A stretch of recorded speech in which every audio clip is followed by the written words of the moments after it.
Welcome, gentle dreamer, to a tale woven from thread and memory, where the soft click of needles and the whisper of fabric tell stories deeper than any ocean.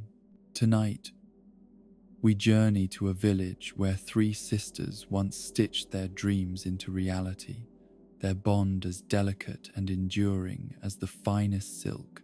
This is not merely a story of tailoring and fashion, but of love that transcends loss, of creativity born from sorrow, and of how the smallest acts of kindness can mend hearts torn by tragedy. Close your eyes, let the rhythm of their work lull you to peace, and drift into their world of quiet resilience. In the misty dawn of memory, long before tragedy cast its shadow across their doorstep, there existed a family whose very name had become synonymous with the finest craftsmanship in all the animal kingdom.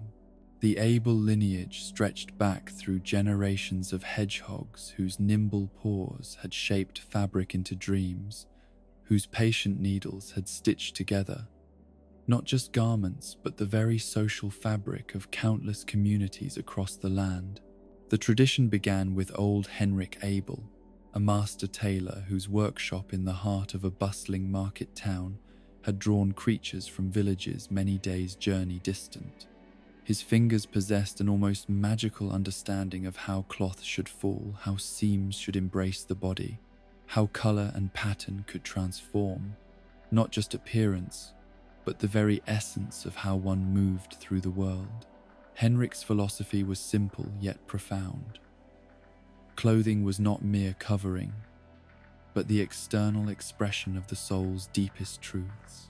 This wisdom passed from Henrik to his son Magnus, and from Magnus to his daughter Ingrid, each generation adding their own innovations while preserving the sacred principles that made Abel garments treasures to be cherished across lifetimes.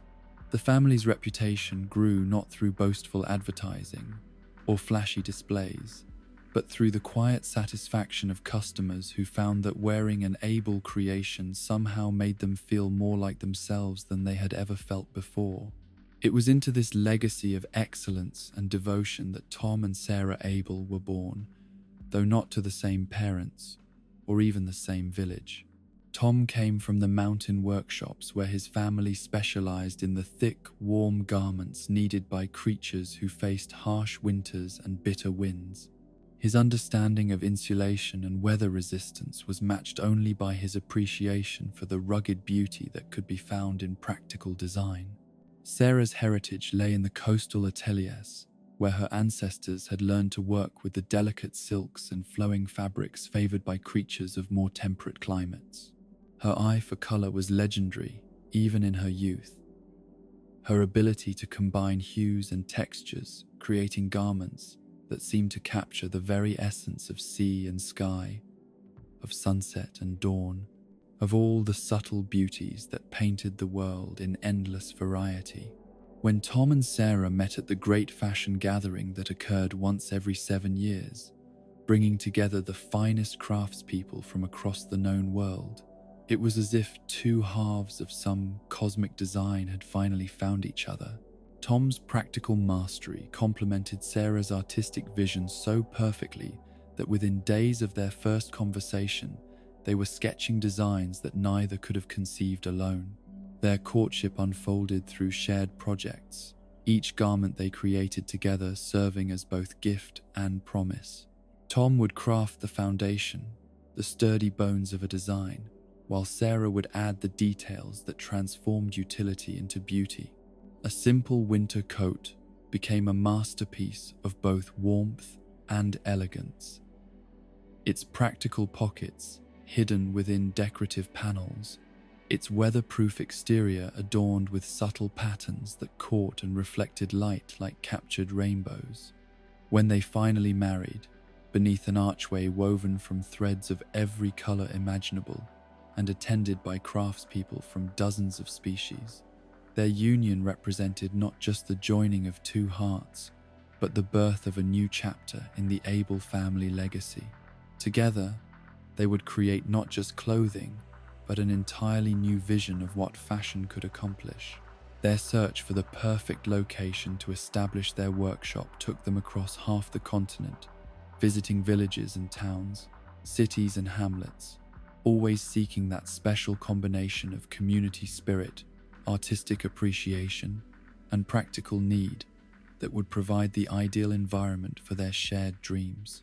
They found it finally, in a small village nestled between rolling hills and meandering streams, where the pace of life allowed for the careful attention that true craftsmanship demanded.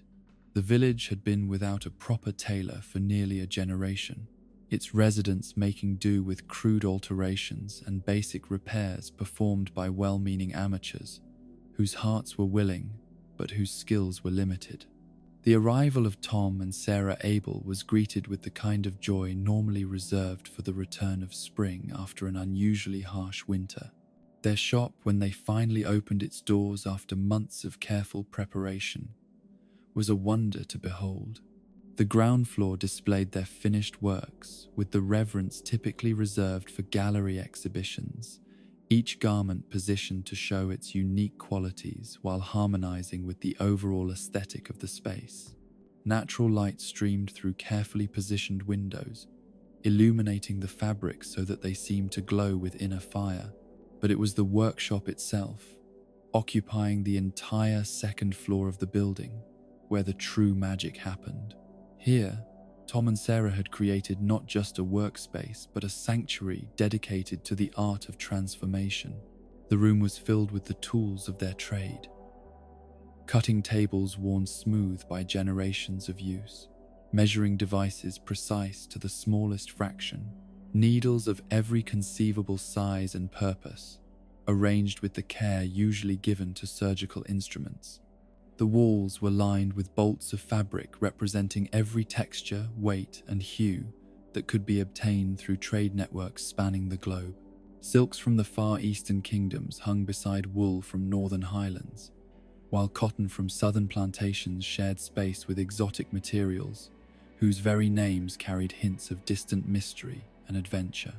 Above this workshop, in the cozy apartment that served as their home, Tom and Sarah built their personal nest with the same attention to detail they brought to their professional work. Every piece of furniture was chosen for both beauty and function, every decorative element selected to create an atmosphere of warmth and welcome that would nurture both creativity and love. It was here, in this sanctuary above the shop, surrounded by the gentle sounds of needles clicking and fabric rustling, that their 3 daughters came into the world. Each birth was celebrated not just by the proud parents but by the entire village, for the Abel family had become so integral to the community's identity that their joys and sorrows were shared by all.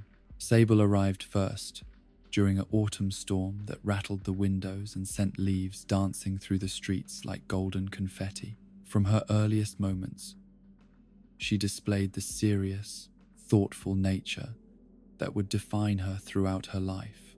Even as an infant, she seemed to study the world around her with an intensity that suggested she was memorizing every detail, cataloging every experience for future reference.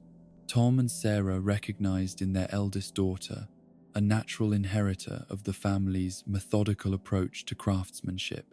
While other children her age were content to play with simple toys, Sable gravitated toward activities that required patience and precision. She would spend hours arranging buttons by size and color, or carefully folding scraps of fabric into neat, perfect squares. 2 years later, as winter's grip began to loosen and the first hints of spring painted the world in tender greens, Label made her entrance with considerably more drama than her older sister. Her birth coincided with the arrival of a traveling merchant caravan, and perhaps it was this cosmic timing that infused her with the wanderlust that would later define her character. From her earliest days, Label displayed a fascination with anything that came from beyond the village borders. She would press her tiny nose against the shop windows whenever strangers passed by, her eyes wide with curiosity about the world that lay beyond the familiar streets of her birthplace. Tom and Sarah recognized in their middle daughter the artistic vision that had always been Sarah's particular gift, combined with an adventurous spirit that promised future travels and discoveries. Finally, 3 years after Label's arrival, during the height of summer when the village basked in golden light and the air was heavy with the scent of blooming flowers, Mabel entered the world with a smile that seemed to capture all the joy and optimism that summer could offer. From her very first breath, she radiated the kind of natural warmth that drew others like flowers turning toward the sun. Mabel's gift revealed itself early in her tendency to see beauty and possibility where others might see only the ordinary. She could transform a simple game into an elaborate story, could find wonder in the most mundane objects, could somehow make even the most serious adults smile with her irrepressible enthusiasm and creative interpretations of the world around her. The workshop above the shop became a magical realm where 3 small hedgehogs learned not just the techniques of their family trade, but the deeper values that made their heritage meaningful. Tom and Sarah were patient teachers, understanding that each daughter would need to find her own relationship with the craft that had defined the Abel family for so many generations. Sable's lessons began with the fundamentals of measurement and pattern making, her natural precision making her an ideal student for the mathematical aspects of tailoring. She learned to see garments as puzzles to be solved, each measurement and calculation contributing to a final result that would fit perfectly and serve its wearer for years to come. Her small fingers quickly mastered the art of marking fabric with chalk lines so fine they were barely visible, yet so accurate that the finished garment would conform exactly to the wearer's unique proportions. Label's education focused more on color theory and artistic composition, her natural eye for beauty making her a quick study in the subtle arts of coordination and contrast. She learned to see how different hues could complement or clash, how texture could add depth and interest to even the simplest design, how the drape and flow of fabric could create visual effects that transformed the wearer's entire appearance. But it was with Mabel that the true magic seemed to happen. The youngest Abel daughter possessed an intuitive understanding of what clothing could mean to the creature who wore it, an almost supernatural ability to sense not just what someone needed practically, but what they needed emotionally and spiritually. Her gift was not in the technical aspects of construction, but in the inspiration that could transform a simple garment into something that changed how its wearer felt about themselves. The daily routine of the Abel household unfolded with the comfortable rhythm of a well-rehearsed dance. Each morning began with Tom and Sarah reviewing the day's orders while their daughters ate breakfast around the kitchen table, the conversation flowing between practical considerations and creative possibilities. Customers' needs were discussed not as mere transactions, but as opportunities to create something meaningful, to contribute positively to someone's life through the medium of carefully crafted clothing. As the girls grew older, their involvement in the family business increased gradually and naturally. Sable began by sorting buttons and organizing thread, her methodical nature perfectly suited to maintaining the workshop's elaborate organizational systems. Label started sketching design ideas, her artistic imagination often suggesting combinations and possibilities that even Tom and Sarah hadn't considered. Mabel, meanwhile, became the workshop's unofficial ambassador to the outside world. Her natural warmth and enthusiasm made her popular with customers, who often found themselves lingering longer than necessary simply to enjoy her company.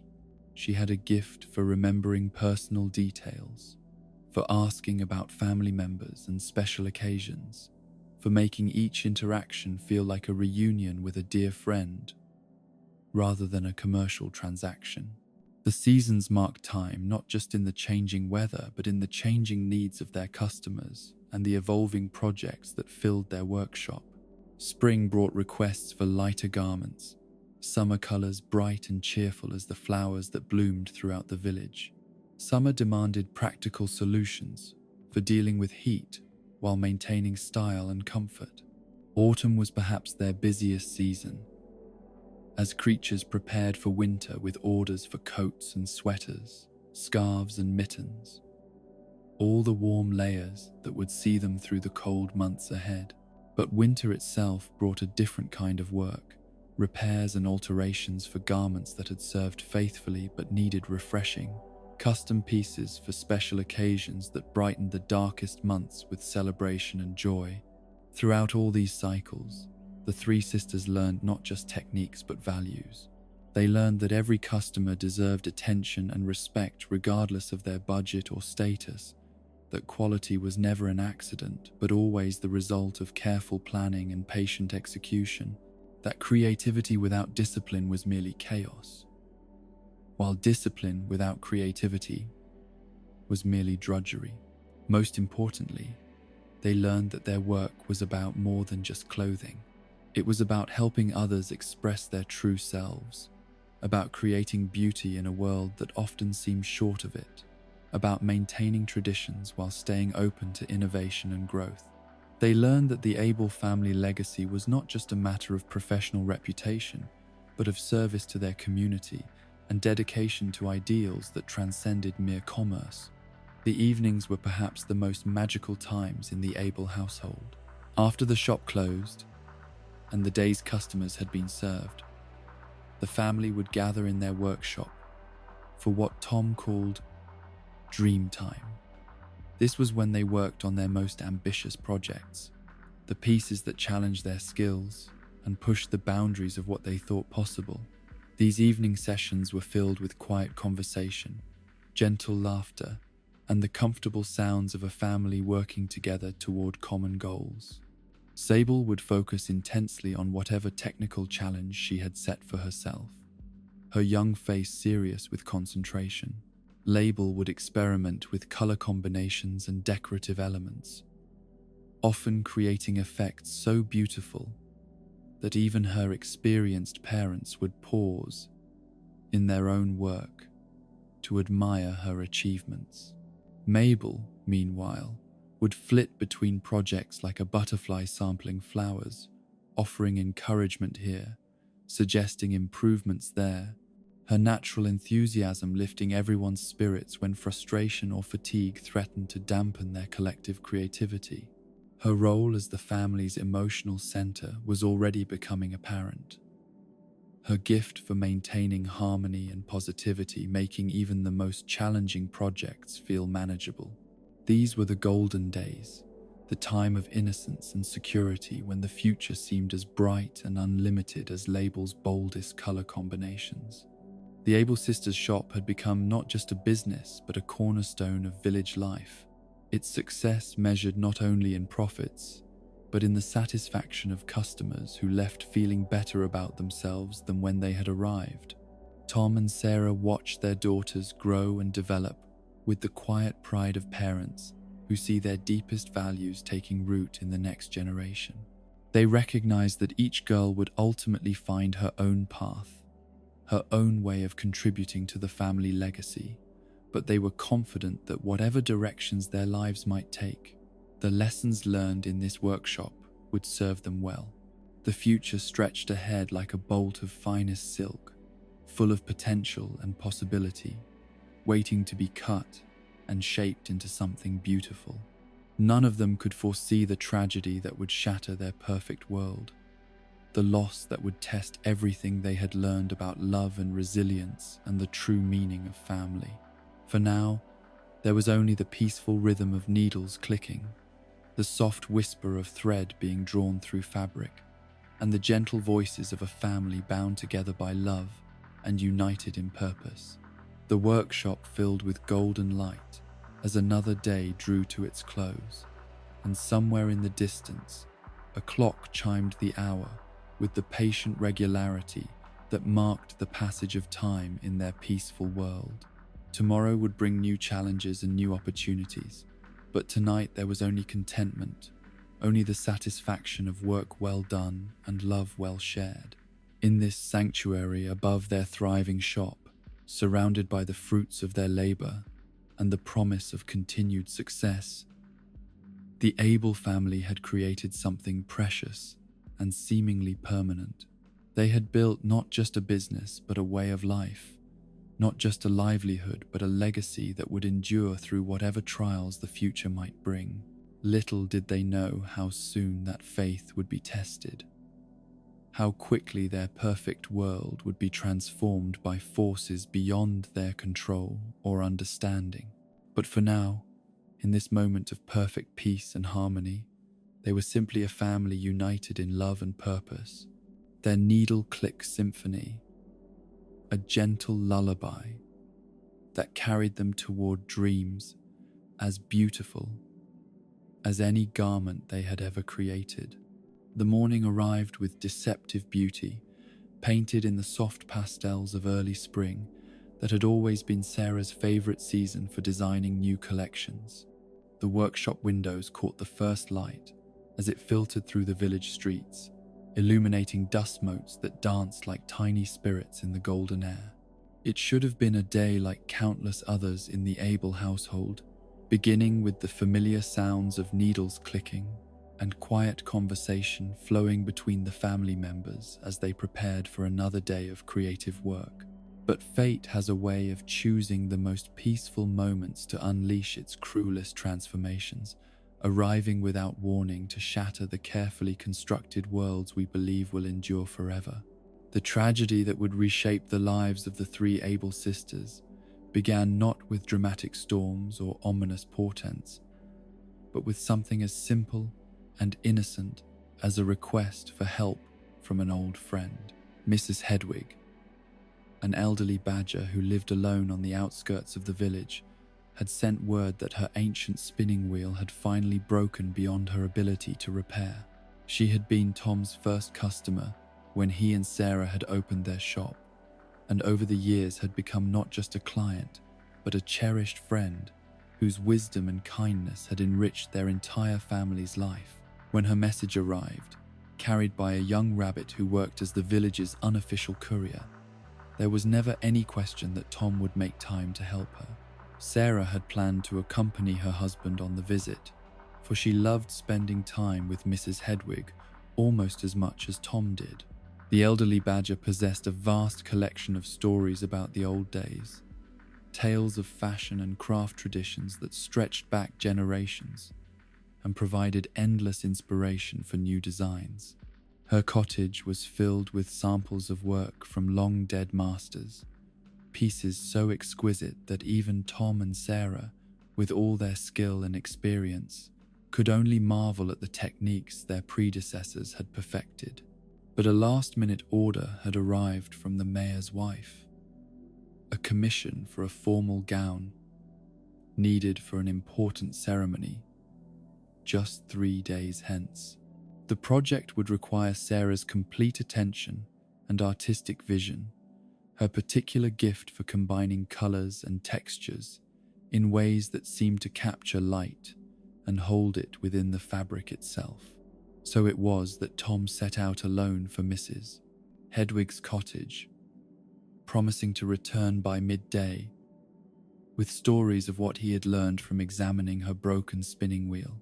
The three sisters had waved goodbye from the workshop window, watching their father's familiar figure disappear down the cobblestone street that led toward the countryside.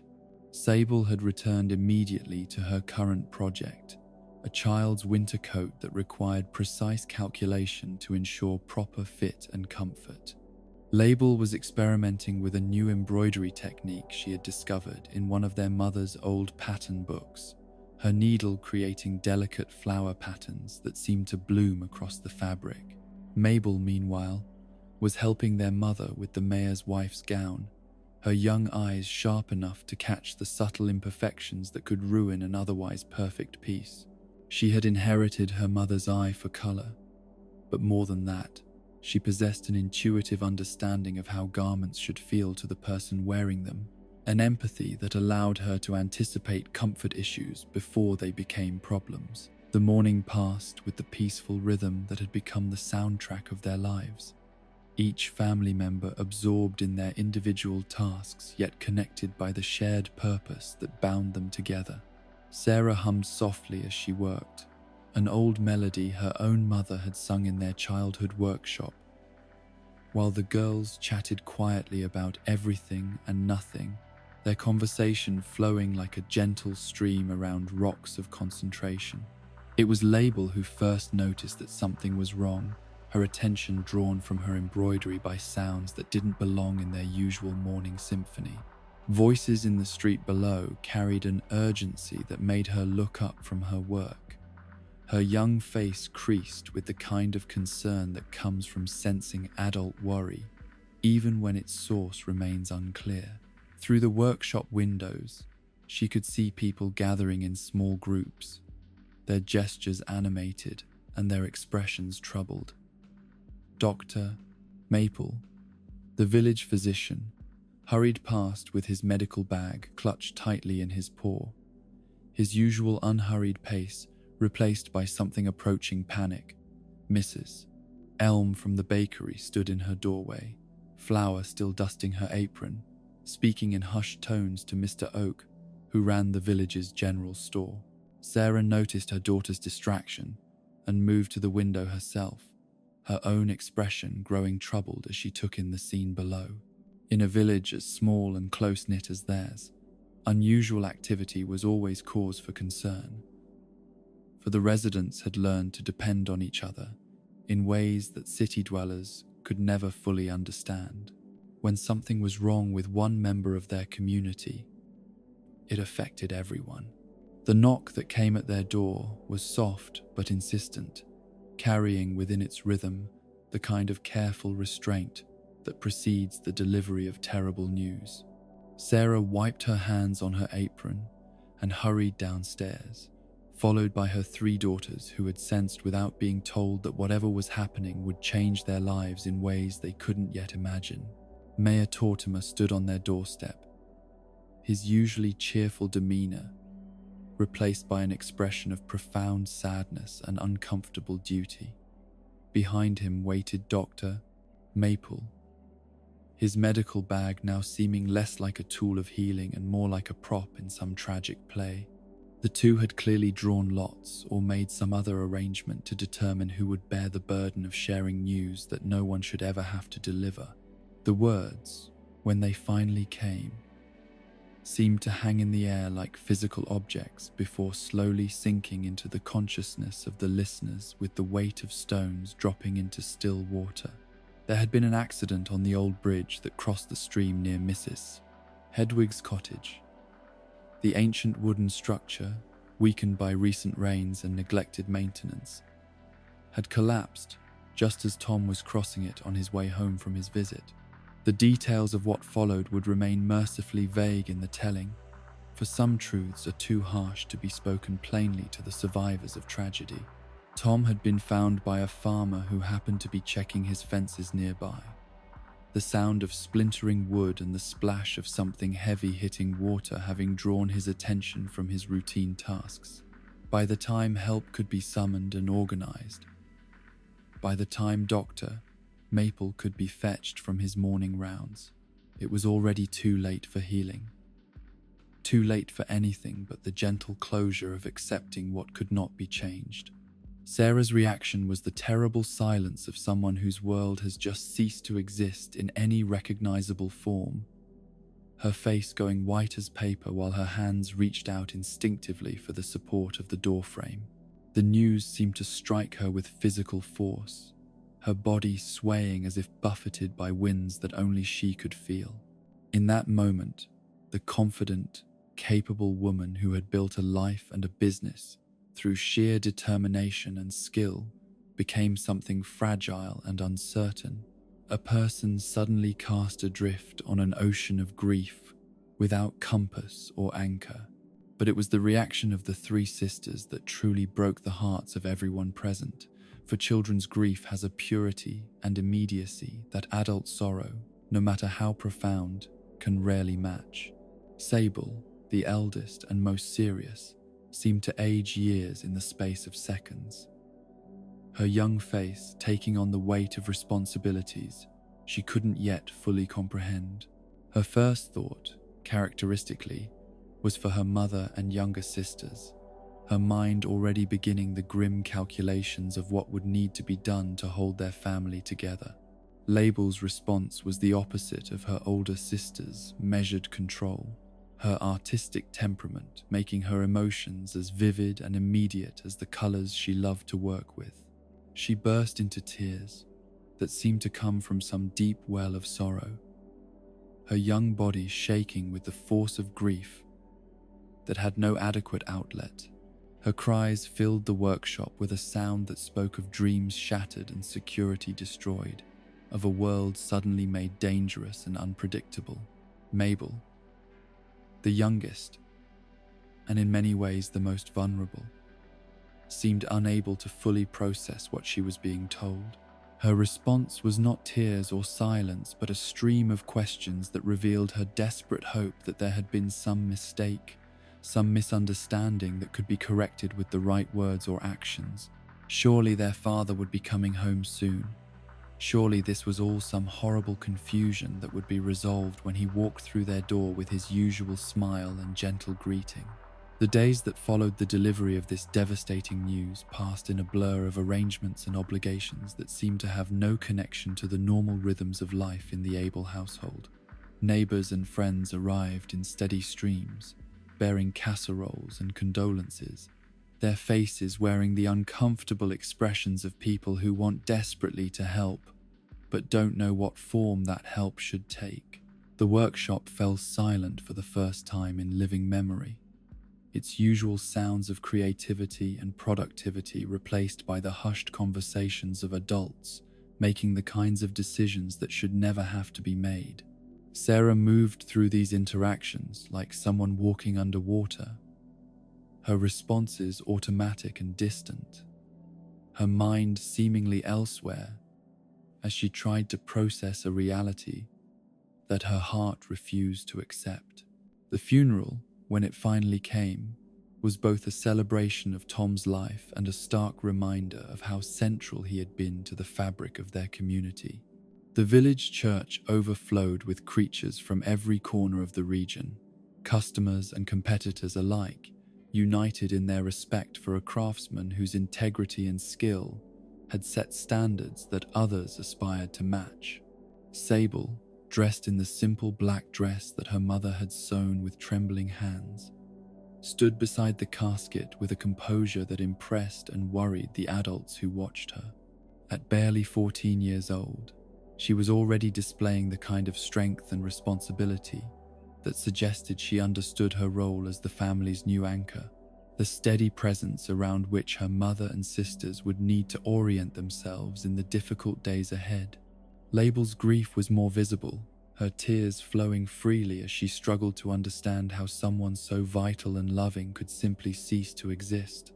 Her artistic imagination, usually such a gift, now tormented her with vivid memories of her father's laugh, his gentle corrections of her technique, his pride in her creative achievements.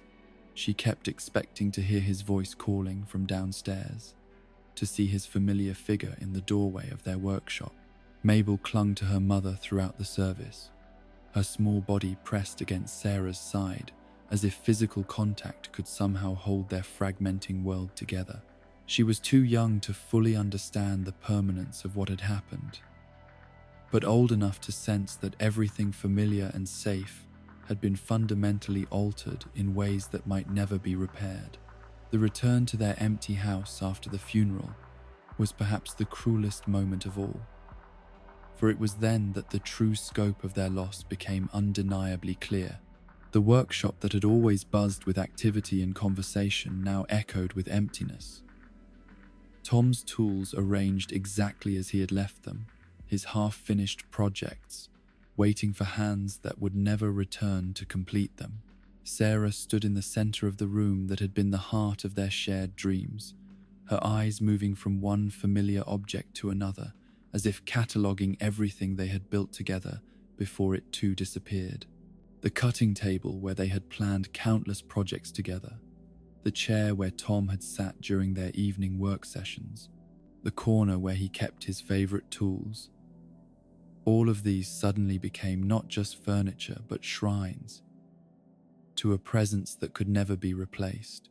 The practical realities of their situation began to assert themselves with the relentless pressure of rising water, demanding attention even in the midst of grief that felt too overwhelming to bear.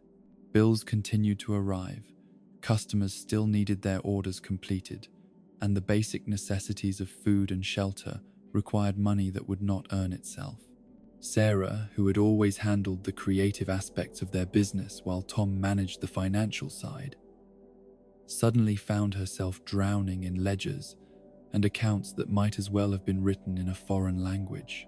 Sable, despite her youth, began to grasp the magnitude of the challenge they faced more quickly than anyone else in the family.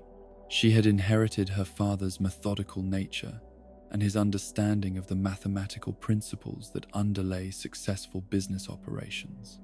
While her mother and sisters struggled with the emotional aspects of their loss, Sable quietly began teaching herself the practical skills she would need to help hold their enterprise together. The first customers who returned after the funeral came with gentle expressions and careful words. Their sympathy genuine, but their expectations uncertain. They had always dealt with Tom for the business aspects of their transactions, and his death left them wondering whether the Able sisters' shop could continue to function at the level of quality and service they had come to expect. Some of these early visitors were motivated primarily by curiosity, drawn by the desire to see how a family would cope with such devastating loss. Others came from genuine concern, hoping to offer support in whatever form might be most helpful. But all of them, regardless of their intentions, forced Sarah and her daughters to confront the question of whether they could continue the work that had defined their family's identity for so many generations. The answer, when it finally emerged from the fog of grief and uncertainty, came not from grand declarations or carefully planned strategies, but from the simple recognition that they had no choice but to continue. The workshop was not just their livelihood but their home, not just their business but their sanctuary. To abandon it would mean losing not just their source of income but their connection to Tom's memory and the family legacy he had helped them build. Sarah's return to active work began slowly and tentatively, her hands trembling as she picked up needles that had once moved with such confidence and precision. The familiar motions of cutting and sewing felt strange and foreign, as if she were attempting to remember skills learned in childhood rather than techniques she had practiced daily for years. But gradually, like a river finding its way around obstacles, her muscle memory began to reassert itself. Sable's emergence as her mother's principal support happened naturally and inevitably, her serious nature and careful attention to detail making her the obvious choice to handle the business aspects that Tom had once managed. She spent long evenings studying the account books, learning to decipher her father's careful notations, and understand the financial patterns that governed their operations. The mathematical precision that had always characterized Sable's approach to sewing now extended to every aspect of their business, from tracking inventory to calculating costs to managing the complex schedules that ensured orders were completed on time. She brought to these tasks the same methodical devotion she had always applied to creating perfect seams and precise measurements. Label, meanwhile, struggled more visibly with the transition from their old life to whatever this new existence would become. Her artistic temperament, which had always been fed by the excitement and energy that Tom brought to their family dynamic, now felt somehow muted and uncertain. Colors that had once seemed vibrant now appeared dull. Patterns that had once inspired her now felt mechanical and lifeless. Her grief manifested in restlessness and dissatisfaction, a sense that the workshop that had once felt like the most exciting place in the world had somehow become too small to contain her expanding sorrow. She began to spend more time looking out the windows, watching the world beyond their village with an intensity that spoke of longings she couldn't yet articulate. Mabel's response to their changed circumstances was perhaps the most heartbreaking of all, for she was too young to understand why their father's absence had transformed not just their daily routines but the entire emotional climate of their home. She continued to expect his return, continued to set aside fabric scraps that she thought he might find interesting, continued to save up stories and observations to share with him during their evening work sessions.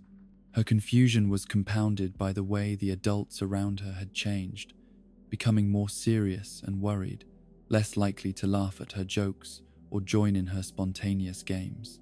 The workshop that had once been filled with gentle conversation and comfortable silences now echoed with tension and uncertainty, emotions too complex for a child to fully understand but too pervasive to ignore.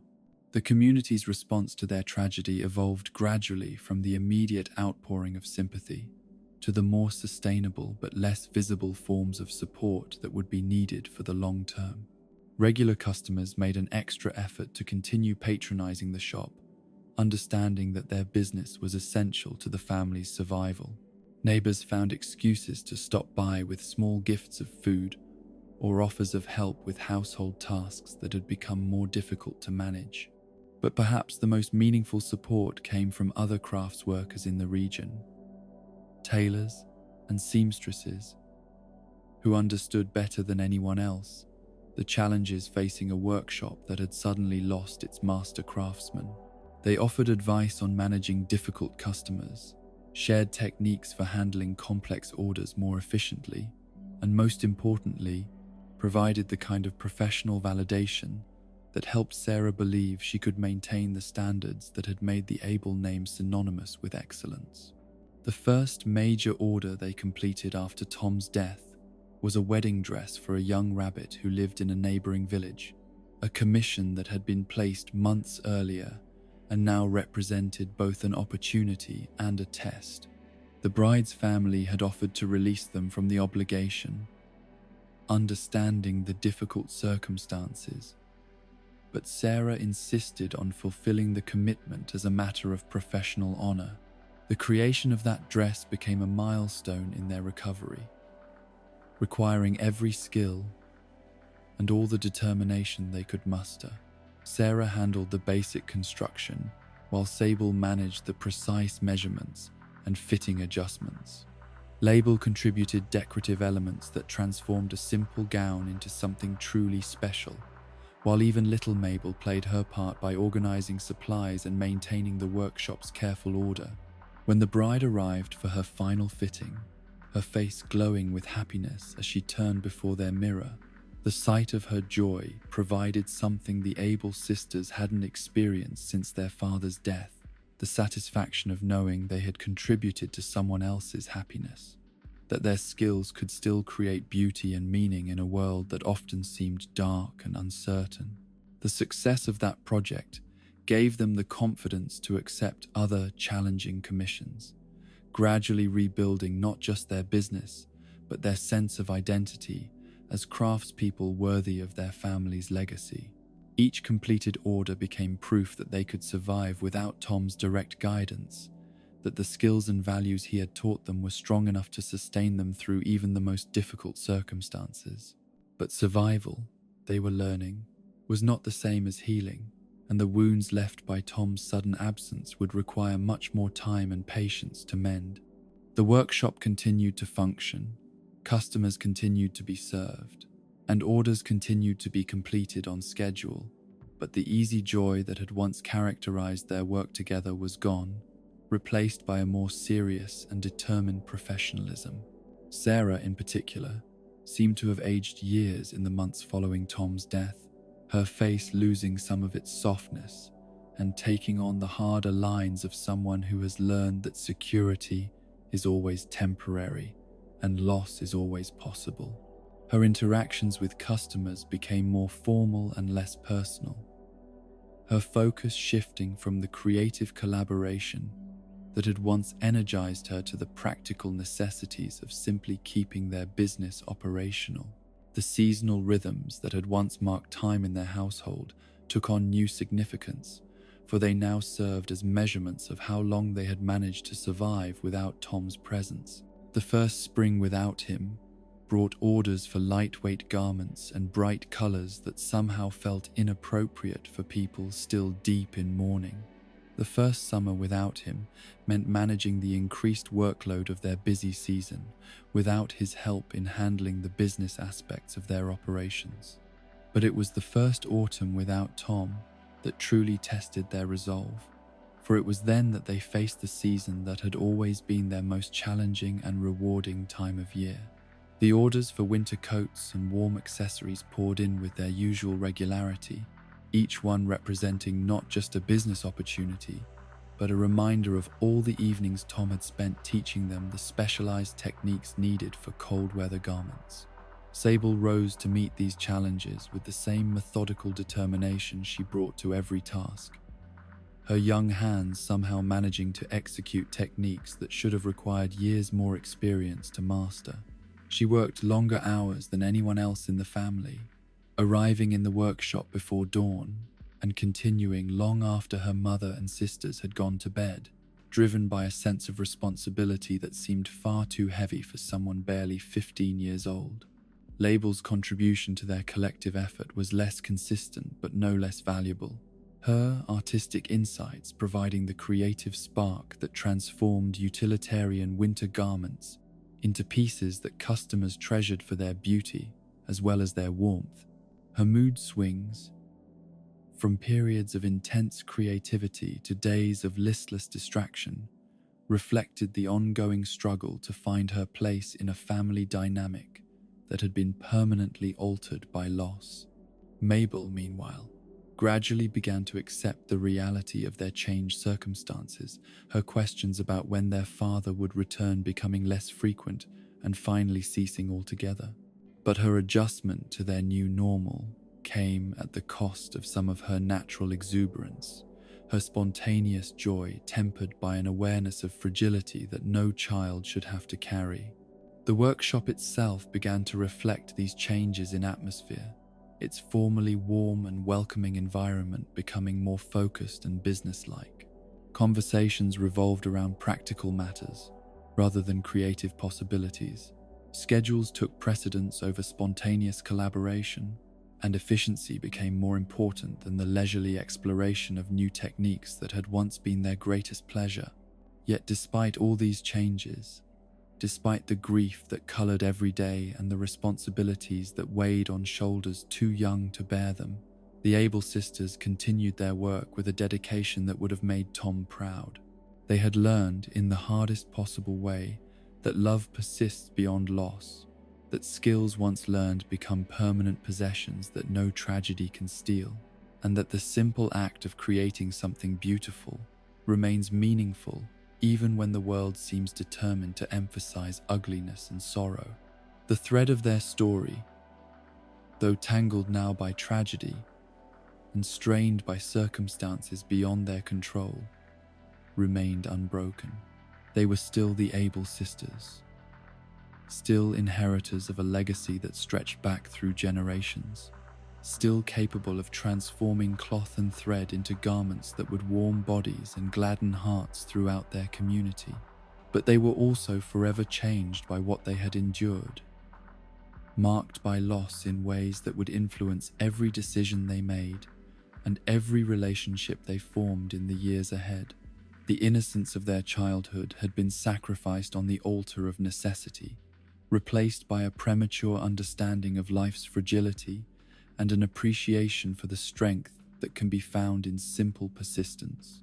As the first anniversary of Tom's death approached, bringing with it the dreaded milestone that would mark a full year of survival without his guidance and support, the three sisters found themselves both stronger and more vulnerable than they had ever been.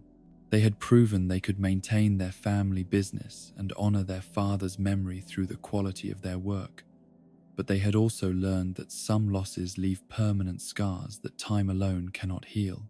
The workshop continued its quiet symphony of needles clicking and thread whispering through fabric, but now it was a song of resilience rather than simple happiness.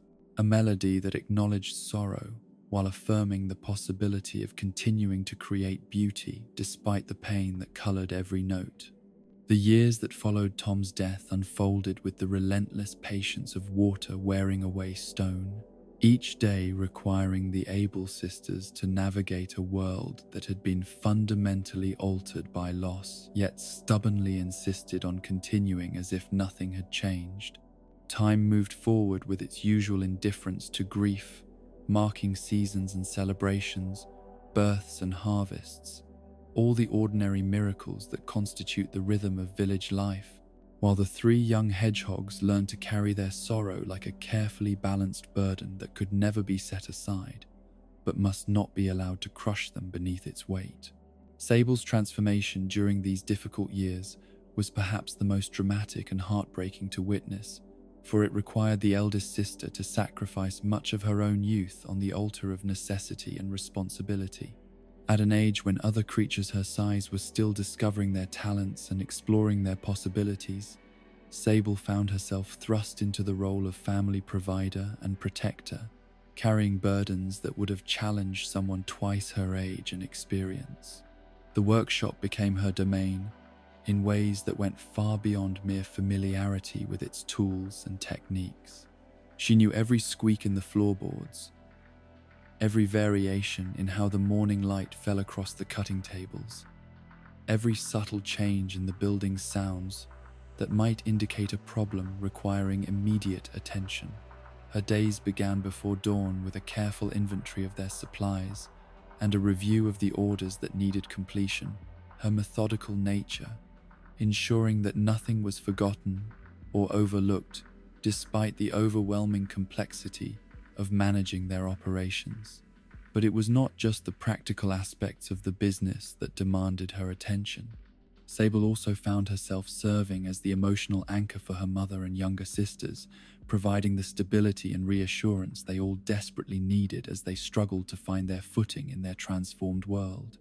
When Sarah's grief threatened to overwhelm her ability to function, it was Sable who gently guided her back to the work that provided both purpose and distraction. When Label's artistic temperament led her into periods of dark mood and creative paralysis, it was Sable who found ways to encourage and motivate her sister without seeming to push. The weight of these responsibilities showed in the way Sable carried herself, her naturally serious demeanor becoming even more pronounced as she internalized the understanding that her family's survival depended on her ability to remain strong and focused, regardless of her own emotional needs. She learned to suppress her own grief and uncertainty, channeling those feelings into an almost fierce dedication to excellence in every aspect of their work. Her hands, which had always been skilled with needle and thread, developed a precision and speed that bordered on the miraculous.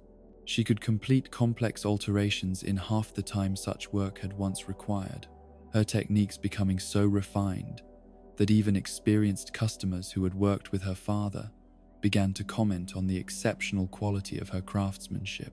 But this mastery came at a cost, for the long hours and intense concentration required to achieve such standards left little time or energy for the simple pleasures that should have been part of any young creature's life. Sable's social interactions became increasingly limited to the practical necessities of conducting business. Her conversations with customers focused strictly on measurements and specifications rather than the warm, personal exchanges that had once characterized the Able family's approach to service. She developed a reputation for efficiency and reliability, but also for a kind of emotional distance that some found off-putting, though most understood and respected the circumstances that had shaped her personality. The sewing machine that had once been shared among all the family members gradually became almost exclusively Sable's domain, its rhythmic clicking serving as the soundtrack to days that stretched from early morning until well into the night. The sound of that machine became as much a part of the workshop's identity as the smell of fabric dye or the sight of colorful thread spools arranged in neat rows along the walls. But perhaps the most telling indicator of how profoundly Sable had changed was the way she related to the tools and materials of their trade. Where once she had approached each project with the excitement of creative exploration, now her work took on the character of sacred ritual, each stitch placed with the reverence of someone tending a shrine. Her connection to the craft had deepened beyond mere technical proficiency to become something approaching spiritual devotion, as if the act of creation itself had become her primary means of honoring her father's memory and maintaining her connection to the family legacy. The years of struggle also witnessed a gradual evolution in how the workshop functioned as both business and home. The casual, family-centered atmosphere that had once prevailed gave way to something more formal and structured, with clearly defined roles and responsibilities replacing the fluid collaboration that had characterized their earlier operations. Sable emerged as the unquestioned leader of this new order, her decisions carrying the weight of necessity rather than the gentle guidance that had once flowed from their parents' experience and wisdom. Sarah's role in their transformed household became more specialized and limited, her contributions focusing primarily on the creative and artistic aspects of their work, while the business and management responsibilities shifted almost entirely to Sable's shoulders. This division of labor was not explicitly discussed or formally established, but emerged naturally from the recognition that Sarah's grief had left her emotionally fragile in ways that made the stress of business management particularly difficult to bear. The mother who had once been the vibrant, confident co-leader of their family enterprise now moved through their workshop with a quieter, more tentative energy. Her skills remained as sharp as ever, her eye for color and proportion undiminished by sorrow, but her engagement with the work had taken on a different quality, becoming less about professional achievement and more about finding moments of peace and distraction from the persistent ache of loss. Sarah's interactions with customers became notably different as well, marked by a kindness that seemed somehow fragile, as if her awareness of life's uncertainties had made her more compassionate toward others, while simultaneously making her more reluctant to form new attachments that might result in future pain. She developed a reputation for being particularly understanding with customers who faced their own difficulties, often going beyond what business considerations would require to ensure that their needs were met. The seasonal rhythms that had always governed their work took on new significance during these years of adjustment, becoming markers, not just of changing business needs, but of their family's gradual adaptation to their altered circumstances. Each spring brought a sense of renewal that felt both hopeful and bittersweet, the returning warmth and longer days, providing energy for new projects while simultaneously serving as reminders of all the springs they would never again share with Tom. Summer became their most productive season, the long days allowing them to work extended hours without the expense of additional lighting, while the warm weather reduced their heating costs and made the workshop more comfortable for the detailed work that required steady hands and clear vision.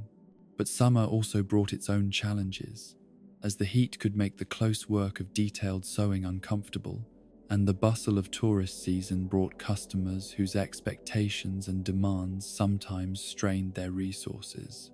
Autumn remained their most emotionally complex season, for it was then that orders for winter clothing reached their peak, requiring the specialized techniques that Tom had been particularly skilled at teaching. The creation of heavy coats and warm accessories became annual tests of their ability to maintain the standards their family name had always represented, challenges that Sable met with grim determination while her mother and sisters contributed what they could to the collective effort. But it was winter itself that proved most revealing of how profoundly their family dynamic had shifted during the years of struggle. The shorter days and enforced closeness of spending long hours together in the workshop created opportunities for the kind of intimate conversation and shared reflection that their busier seasons often precluded. Yet these winter evenings also highlighted the ways in which grief had changed each of them, their interactions marked by a carefulness and consideration that spoke of relationships that had been tested by loss and tempered by necessity. Label's adjustment to their transformed circumstances proved particularly complex and painful to witness, for her artistic temperament and naturally restless spirit made the constraints of their new reality especially difficult to bear. Where Sable had responded to tragedy by embracing increased responsibility, and Mabel had adapted by becoming more nurturing and supportive, Label struggled with feelings of confinement and limitation that seemed to grow stronger with each passing season. Her contributions to their family business remained valuable and appreciated, her eye for color and design continuing to elevate their work above the merely functional to achieve genuine artistry. But her heart was increasingly drawn to possibilities that lay beyond the boundaries of their small village.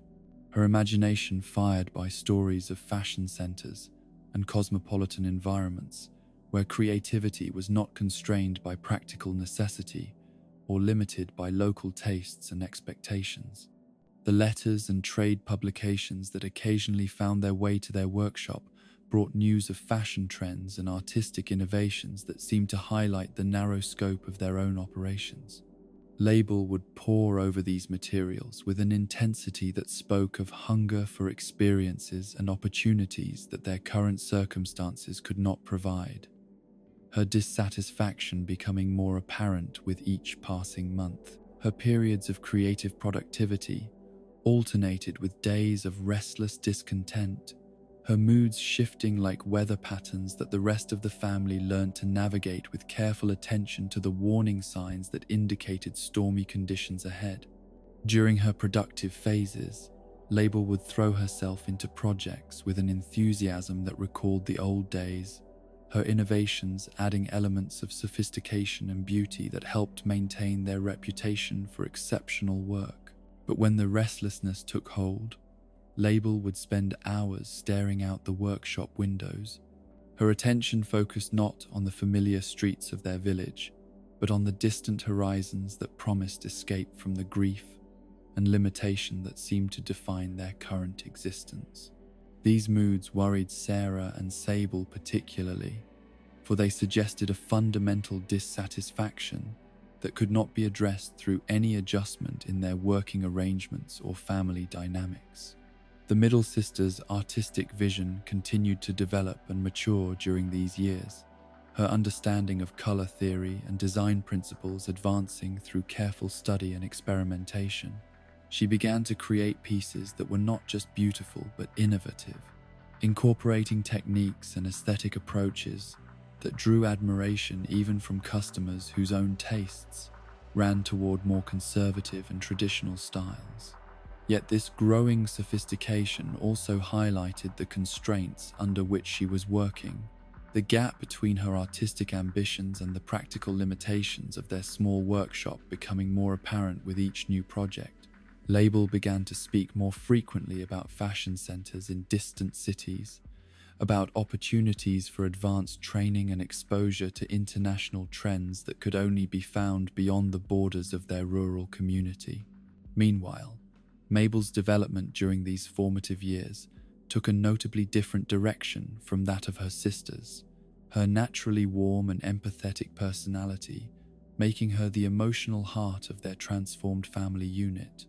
Where Sable had become more serious and focused, and Label more restless and dissatisfied, Mabel seemed to have absorbed the lessons of their tragedy in ways that made her more rather than less open to connection and relationship. The youngest Able sister gradually assumed the role of family mediator and mood lifter, her gift for sensing emotional undercurrents and responding with exactly the right combination of comfort and encouragement, making her indispensable to their collective well-being. When tensions arose between Sable's need for order and Label's desire for creative freedom, it was often Mabel who found ways to bridge their differences without dismissing anyone's concerns or needs. Her natural talent for customer relations became increasingly important as their business grew. Her ability to remember personal details and express genuine interest in people's lives, creating the kind of loyal following that sustained small businesses through difficult times. Customers who might have been put off by Sable's brisk efficiency or Label's occasional moodiness found themselves charmed by Mabel's sincere warmth and genuine desire to ensure their satisfaction. But Mabel's development was not without its own challenges, for her empathetic nature meant that she absorbed not only her own grief but also the emotional burdens carried by her mother and sisters. She learned to read the subtle signs that indicated when Sarah was having a particularly difficult day, when Sable was pushing herself beyond reasonable limits, or when Label's restlessness was approaching the point where family tensions might explode into open conflict. This emotional sensitivity, while making her invaluable as a family stabilizer, also meant that Mabel carried a psychological burden that was perhaps too heavy for someone so young. Her own needs and desires often took second place to her role as caretaker and peacemaker, her natural impulse to prioritize others' well-being sometimes preventing her from advocating for herself or pursuing her own interests with the intensity they deserved. The workshop itself became both sanctuary and prison during these years of struggle, its familiar walls providing comfort and security, while simultaneously representing the boundaries that contained their grief and limited their possibilities. Every tool and material held memories of better times. Every corner echoed with conversations that would never again include Tom's gentle voice and thoughtful contributions. The cutting table where Tom had taught each of his daughters the fundamentals of pattern making became almost a shrine.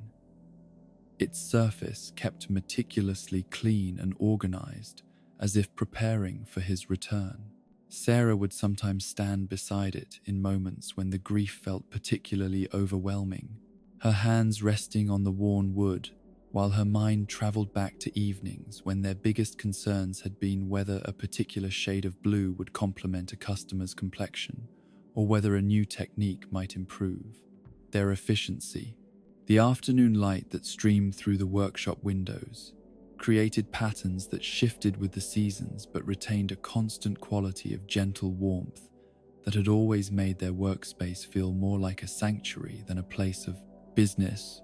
This light became a kind of clock for their daily routines, marking the passage of hours through the subtle changes in color and angle that transformed their familiar environment throughout each day. But the workshop's atmosphere had been fundamentally altered by the absence of Tom's presence, his empty chair serving as a constant reminder of how incomplete their family circle had become.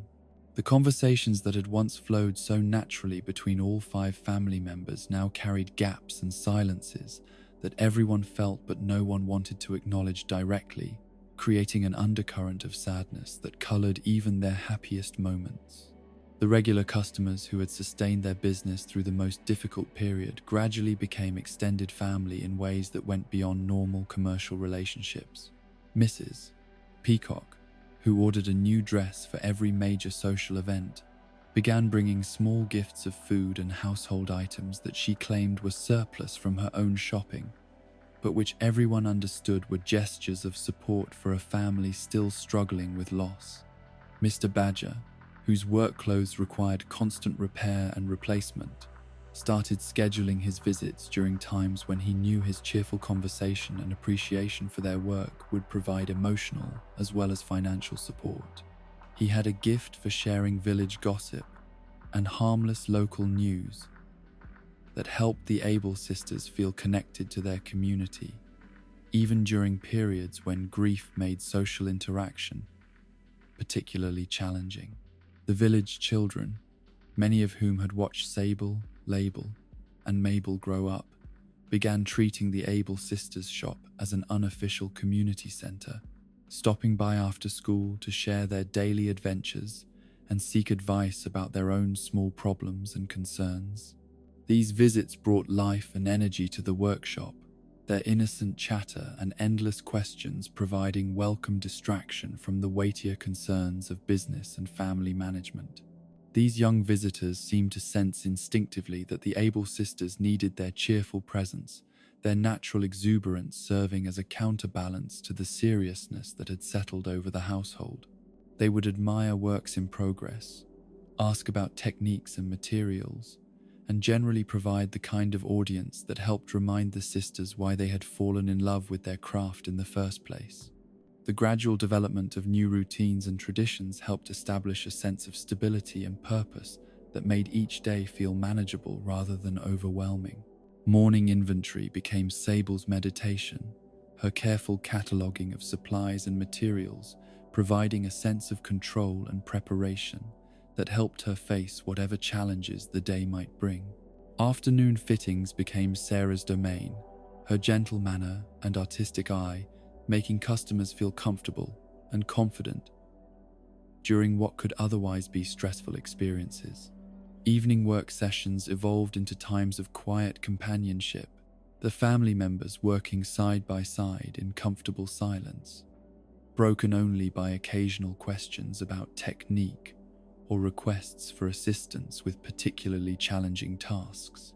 These hours together, while different from the lively conversations that had once characterized their family time, provided their own form of healing and connection.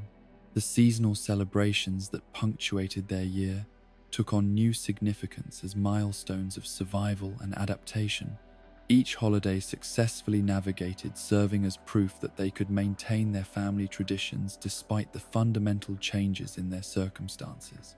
Christmas became particularly meaningful, the exchange of handmade gifts, providing opportunities for each sister to demonstrate her growing skills, while honoring the memory of parents who had taught them that the most precious presents were those created with love and personal attention.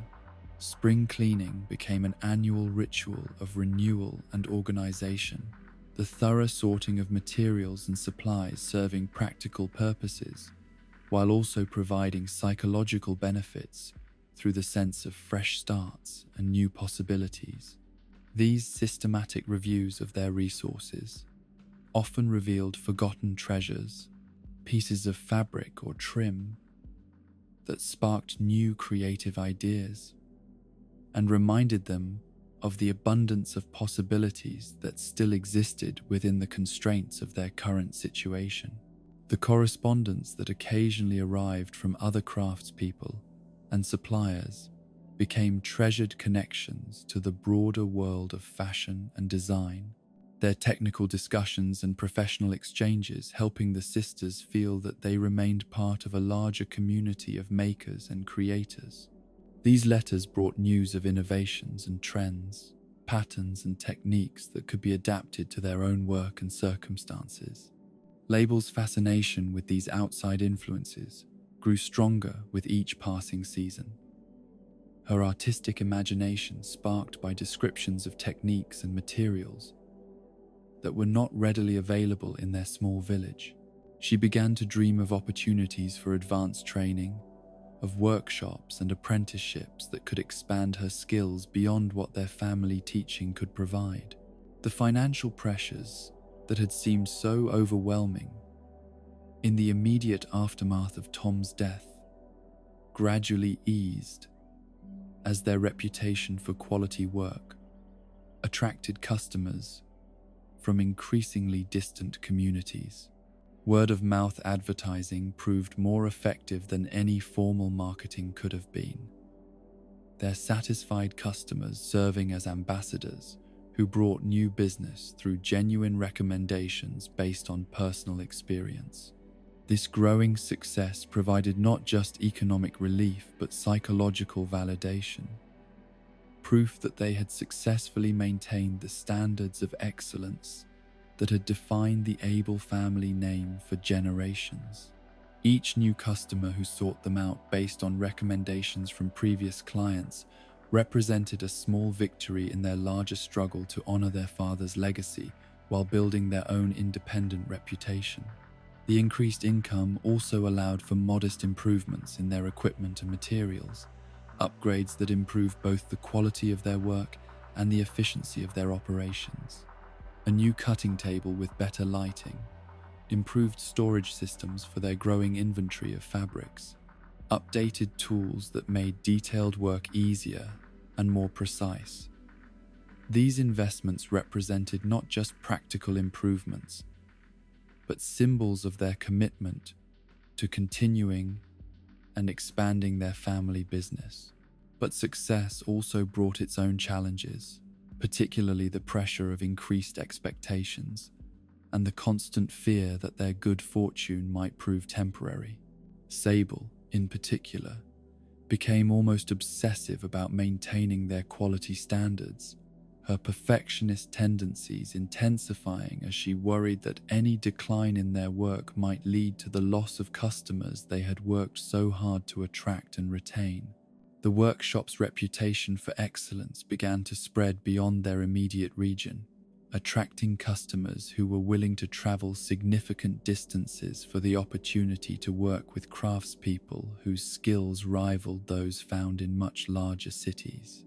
These distant clients brought not just additional income, but exposure to different tastes and expectations that challenged the sisters to expand their creative horizons.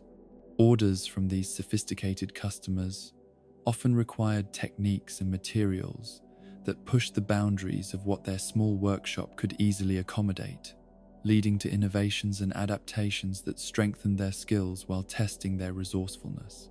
Each successfully completed challenge increased their confidence and reputation, creating a positive cycle of growth and recognition. The rhythm of their work life evolved to accommodate both the familiar needs of local customers and the more demanding requirements of their expanding clientele, creating a balance between comfortable routine and stimulating challenge. Morning hours were typically devoted to local orders and basic alterations, while afternoons were reserved for the complex projects that required their highest level of skill and attention. Evening sessions became times for experimentation and skill development, opportunities to practice new techniques or work on personal projects that might suggest directions for future growth. These quieter hours also provided chances for the kind of detailed conversation about techniques and aesthetics that helped each sister continue learning from the other's perspectives and experiences. The passing seasons marked not just the rhythm of their business cycle, but also their gradual healing and adaptation to a life that would always be marked by loss, but need not be defined entirely by sorrow. Each successfully completed project, each satisfied customer, each small innovation or improvement represented steps forward in their journey toward a future that honored their past while embracing new possibilities. As the years of struggle began to give way to a more stable and sustainable pattern of life and work, the Able sisters found themselves transformed by their experiences in ways that went far beyond mere survival. They had learned lessons about resilience and creativity, about the importance of family bonds and community support, about the deep satisfaction that comes from work performed with dedication and skill. The workshop that had once echoed with the easy laughter and confident conversation of their parents now hummed with a different but no less meaningful energy, the quiet determination of three young women who had discovered strength they never knew they possessed. Their story was far from over, and the years ahead would bring new challenges and opportunities that would test and develop their characters in ways they could not yet imagine. But they had proven to themselves and their community that the Able family legacy would continue, shaped by tragedy, but not defeated by it. The opportunity that would forever alter the trajectory of Label's life arrived on an ordinary Tuesday morning in late autumn, carried not by fanfare or dramatic announcement, but in the form of an elegantly dressed giraffe whose very presence seemed to transform their humble workshop into something approaching a fashion salon. Gracie, Grace moved through their small space with the fluid confidence of someone accustomed to environments where aesthetics mattered as much as functionality, her discerning eye cataloguing every detail of their operation, with the practiced assessment of a connoisseur evaluating precious artifacts. Label had been working on a particularly challenging embroidery pattern when the shop bell announced their distinguished visitor, her needle pausing mid-stitch. As she looked up to see a creature whose reputation had reached even their remote village through whispered stories of fashion shows and exclusive boutiques that catered to the most sophisticated clientele in the known world, Gracie. Grace was legend made manifest, a figure whose influence on contemporary style was spoken of with the same reverence typically reserved for classical artists or renowned philosophers. The famous designer's initial survey of their workshop revealed nothing of her internal reaction, her expression maintaining the carefully neutral composure that had been cultivated through years of evaluating potential talent in environments ranging from established ateliers to struggling apprentice studios. But her trained eye immediately recognized qualities in their work that transcended the limitations of their rural setting, techniques and aesthetic choices that spoke of inherited skill, refined by personal dedication and natural artistic sensibility. It was Label's current project that finally caused Gracie's professional mask to slip slightly, her eyebrows rising in genuine surprise as she examined the intricate pattern that was taking shape under the young hedgehog's careful needle. The embroidery combined traditional techniques with innovative color choices and compositional elements that demonstrated not just technical proficiency, but genuine creative vision, the kind of artistic maturity that typically required years of exposure to diverse influences and sophisticated training. The conversation that followed unfolded with the careful formality of a diplomatic negotiation. Each participant, aware that words spoken in the next few minutes might reshape the entire future of their respective enterprises. Gracie's questions probed not just Label's technical abilities, but her understanding of design principles, her familiarity with historical fashion movements, and most importantly, her willingness to embrace the challenges and opportunities that would come with exposure to a more cosmopolitan and demanding creative environment. Label's responses revealed the extent to which her artistic education had continued despite the constraints of their isolated circumstances. Her knowledge of color theory and aesthetic philosophy demonstrating a sophistication that impressed even someone of Gracie's extensive experience. The middle Label sister had clearly devoted countless hours to studying whatever materials she could obtain, her hungry mind absorbing influences and information from sources that ranged from trade publications to classical art books borrowed from the village library. But it was Label's portfolio of personal work, pieces created during evening hours when the day's commercial obligations had been fulfilled, that truly captured Gracie's attention and convinced her that she had discovered a talent worthy of cultivation. These experimental pieces pushed beyond the conservative tastes that characterized their local clientele, exploring color combinations and structural innovations that suggested an artist ready to engage with more challenging and sophisticated design problems.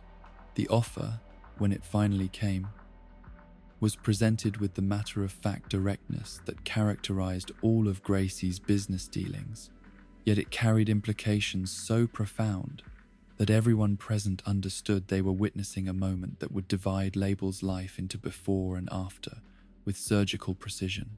A position in Gracie's atelier, working alongside established designers and apprentices drawn from across the continent, exposure to materials and techniques unavailable in smaller workshops, opportunity to participate in fashion shows and exhibitions that attracted international attention. It was everything Label had dreamed of, and more.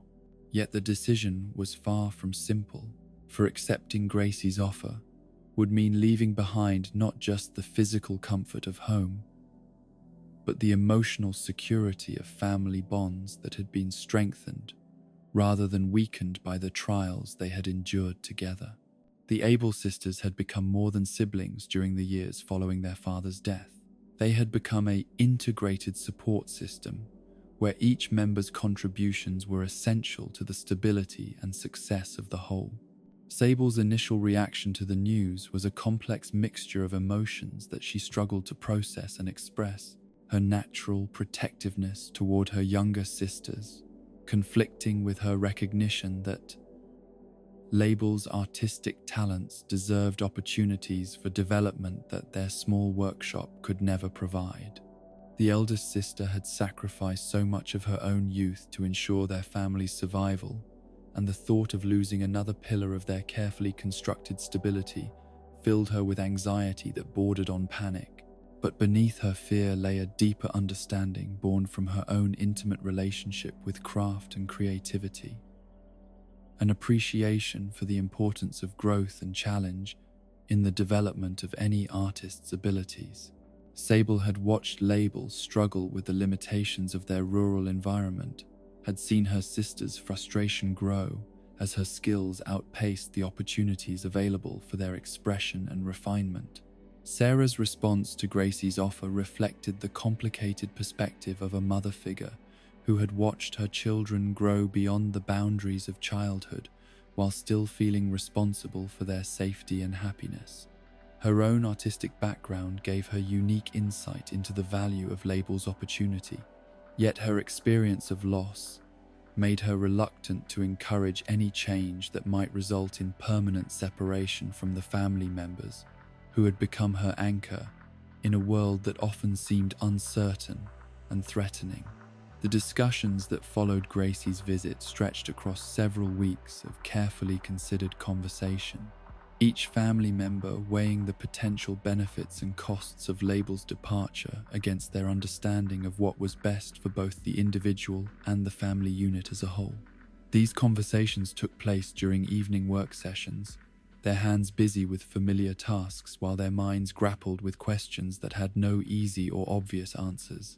Mabel's perspective on her sister's opportunity was perhaps the most purely supportive, her natural generosity and empathy making it easier for her to prioritize Label's potential happiness over her own desire to maintain their current family dynamic. The youngest Able sister had always admired Label's artistic vision and creative courage, and the thought of seeing her sister's talents receive the recognition and development they deserved filled her with excitement that overcame her sadness at the prospect of separation.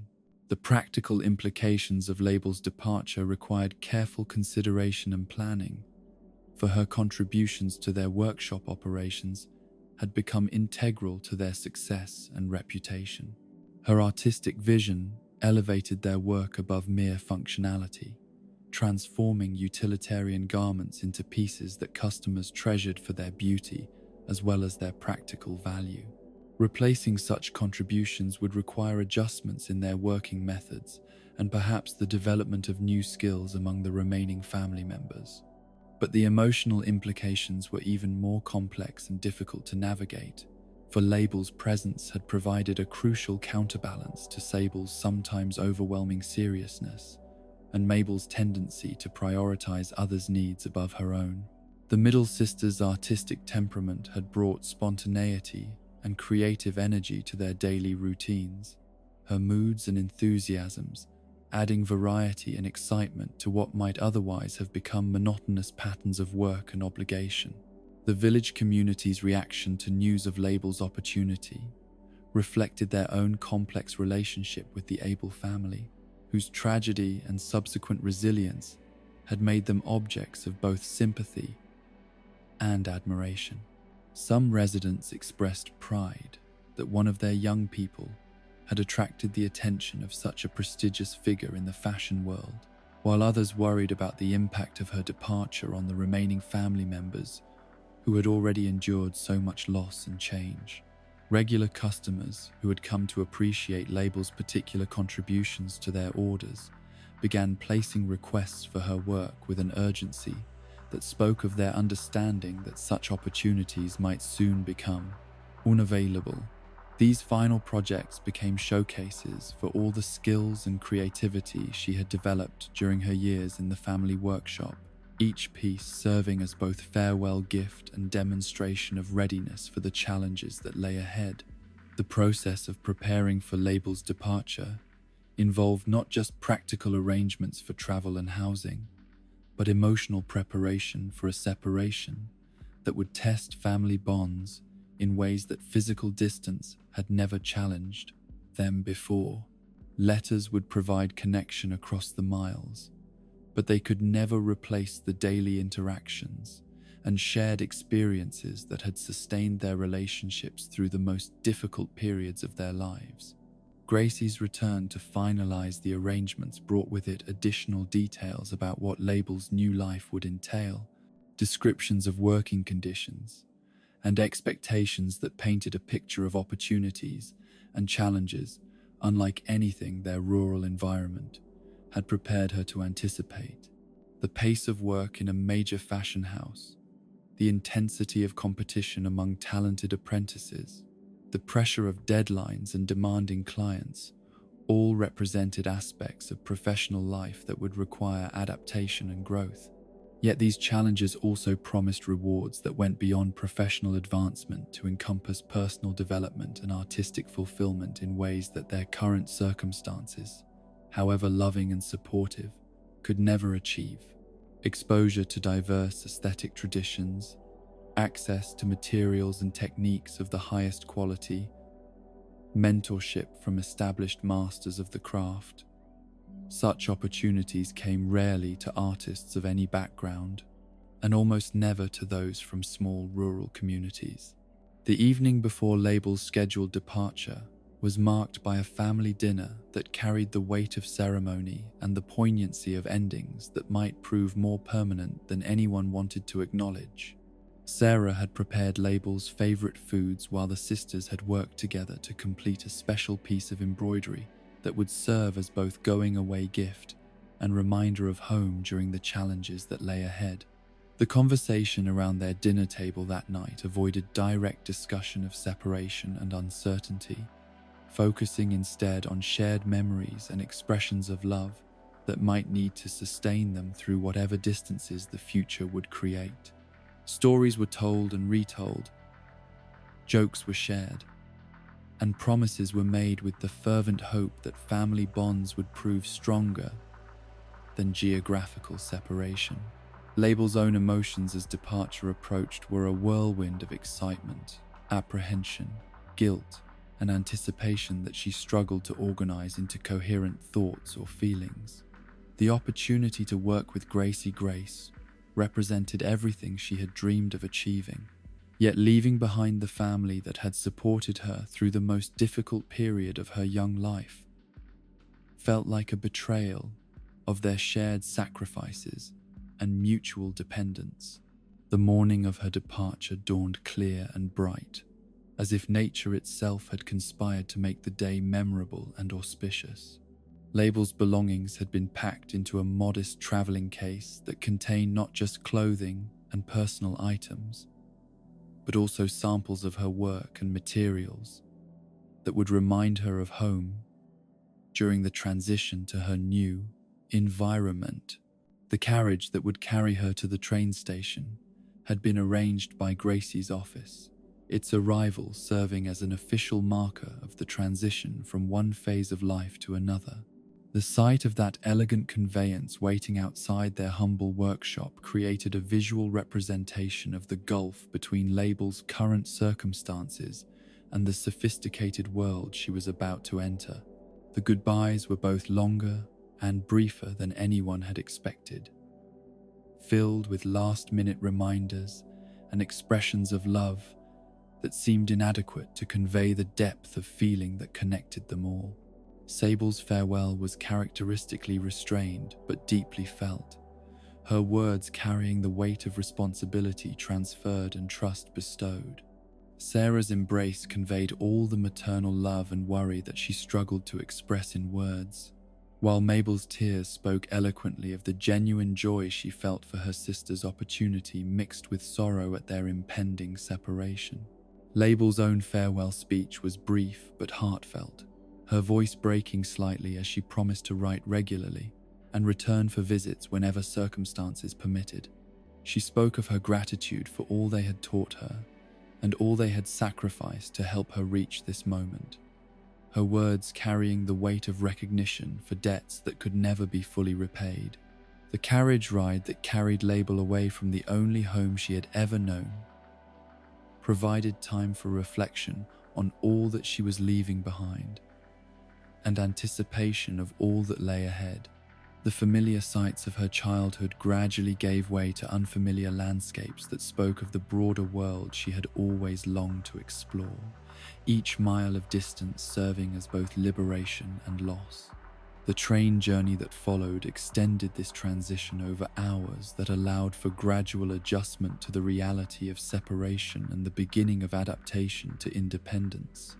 Label found herself studying her fellow passengers with new intensity, seeing in their dress and manner hints of the cosmopolitan environment she was about to enter, clues about the standards and expectations that would govern her new life. Meanwhile, back at the Able sisters' workshop, the remaining family members began the process of adjusting to Label's absence, their familiar routines disrupted by the missing element that had provided such crucial balance to their collective dynamic. The workshop felt larger and quieter without Label's presence, her empty workstation serving as a constant reminder of how profoundly their circumstances had changed once again. Sable's response to their altered family composition was to throw herself even more completely into work, her already intense focus becoming almost obsessive as she attempted to compensate for Label's absent contributions through increased personal effort. She began working longer hours and taking on additional responsibilities, her determination to maintain their standards and reputation driving her toward exhaustion that worried both Sarah and Mabel. The practical challenges of operating with one less family member required reorganization of their workflow and redistribution of responsibilities that had previously been shared among 3 sisters. Sable assumed many of Label's former duties while also maintaining her own areas of expertise, a burden that proved sustainable in the short term, but threatened to become overwhelming as their customer base continued to grow and their reputation attracted increasingly complex orders. Sarah's adjustment to Label's departure was complicated by the way it echoed her earlier loss of Tom, reawakening grief patterns that she thought she had learned to manage. The empty space at their dinner table, the missing voice in their evening conversations, the absence of Label's particular perspective on design questions, all served as reminders of how fragile their family structure remained, despite the stability they had worked so hard to achieve. Mabel found herself serving as primary emotional support for both her mother and eldest sister, her natural empathy making her sensitive to their struggles, while her own adjustment challenges sometimes went unacknowledged and unaddressed. The youngest Able sister had lost not just a sibling but a crucial ally in family dynamics. Label's departure leaving her more isolated in her attempts to maintain lightness and optimism in an environment that seemed inclined towards seriousness and worry. The first letters from Label arrived within a week of her departure, their contents eagerly devoured by family members hungry for news about how she was adjusting to her new circumstances. Her descriptions of Gracie's atelier painted a picture of creative intensity and professional challenge that was both inspiring and intimidating, an environment where artistic excellence was expected rather than celebrated as exceptional achievement. Label's accounts of her fellow apprentices revealed a diverse group of young artists drawn from backgrounds that ranged from established fashion families to self-taught talents discovered in circumstances similar to her own. The competition among these individuals was fierce but generally supportive, their shared dedication to craft creating bonds that transcended differences in background and experience. But perhaps most significantly, Label's letters conveyed a sense of intellectual and creative stimulation. that had been impossible to achieve in their rural workshop, despite the love and support that environment had provided. Her exposure to new techniques and materials, her participation in discussions about aesthetic theory and design philosophy, her observation of master craftspeople at work on projects of unprecedented complexity, all represented forms of education and development that their family business, however successful, could never have offered. The workshop's atmosphere gradually adjusted to accommodate Label's absence, new routines emerging to replace the patterns that had included her presence and contributions. Morning planning sessions became more focused and efficient with fewer participants, while evening work periods took on a quieter, more meditative quality, without Label's tendency towards spirited conversation and creative debate. Customers began to notice Label's absence, some inquiring directly about when she might return, while others simply observed that something had changed in the workshop's energy and output. The remaining family members developed standard responses to such questions, expressions of pride in Label's opportunity, balanced with assurances that the quality and service customers expected would continue to be maintained. The seasonal rhythm of their work continued. Despite the disruption caused by Label's departure, autumn orders requiring the same attention to detail and artistic vision that had always characterized their approach to cold weather garments. Sable's technical skills proved adequate to handle most design challenges, while Mabel's growing confidence in customer relations helped maintain the personal connections that were so crucial to their success. But the creative spark that Label had provided was genuinely missed, her absence most noticeable in projects that required the kind of artistic innovation and aesthetic risk-taking that had been her particular strength. The remaining family members found themselves playing things safer, relying on proven techniques and established patterns, rather than experimenting with the bold approaches that had often resulted in their most celebrated pieces. The winter months brought both relief and additional challenges. The slower pace of the cold season, providing time for adjustment and reflection, while also creating opportunities for the kind of detailed work that required undivided attention and careful planning. The workshop became a cocoon of concentrated effort, its warmth and light providing sanctuary from the harsh weather, while enabling productivity that helped distract from the emotional adjustments still taking place. Spring arrived with news that Label's apprenticeship was progressing successfully, her talents being recognized by Gracie and her senior staff in ways that validated the family's decision to support her departure despite the personal costs involved. But spring also brought the realization that Label's absence was no longer temporary disruption, but permanent change, her new life taking shape in ways that made return to their rural workshop increasingly unlikely. The success of Label's apprenticeship was source of genuine pride for the remaining family members, their satisfaction in her achievements helping to offset the loneliness and practical challenges created by her absence. Yet this success also made clear that the Able family structure had been fundamentally altered, their traditional model of three sisters working together replaced by something new and different that would require continued adaptation and acceptance. As the months passed and Label's letters described increasing responsibility and recognition in her new environment, it became clear that her departure had marked not just a temporary separation, but a permanent evolution in how the Able family would function and relate to each other. The workshop would continue, their reputation would be maintained, and their bonds of love would endure across whatever distances, circumstances required. But the easy intimacy and shared daily experience that had once defined their relationships had been sacrificed to create opportunities for individual growth and achievement. The story of Label's departure and the family's adjustment to her absence became a lesson in the complex mathematics of love and ambition, sacrifice and opportunity, individual dreams and collective responsibility.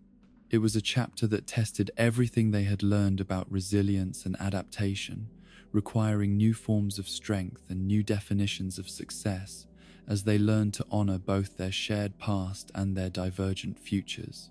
The friendship that blossomed between Tom Nook and Sable Abel began in the gentle way that meaningful relationships often do, with small daily interactions that gradually deepened into something more substantial and precious than either participant initially recognized.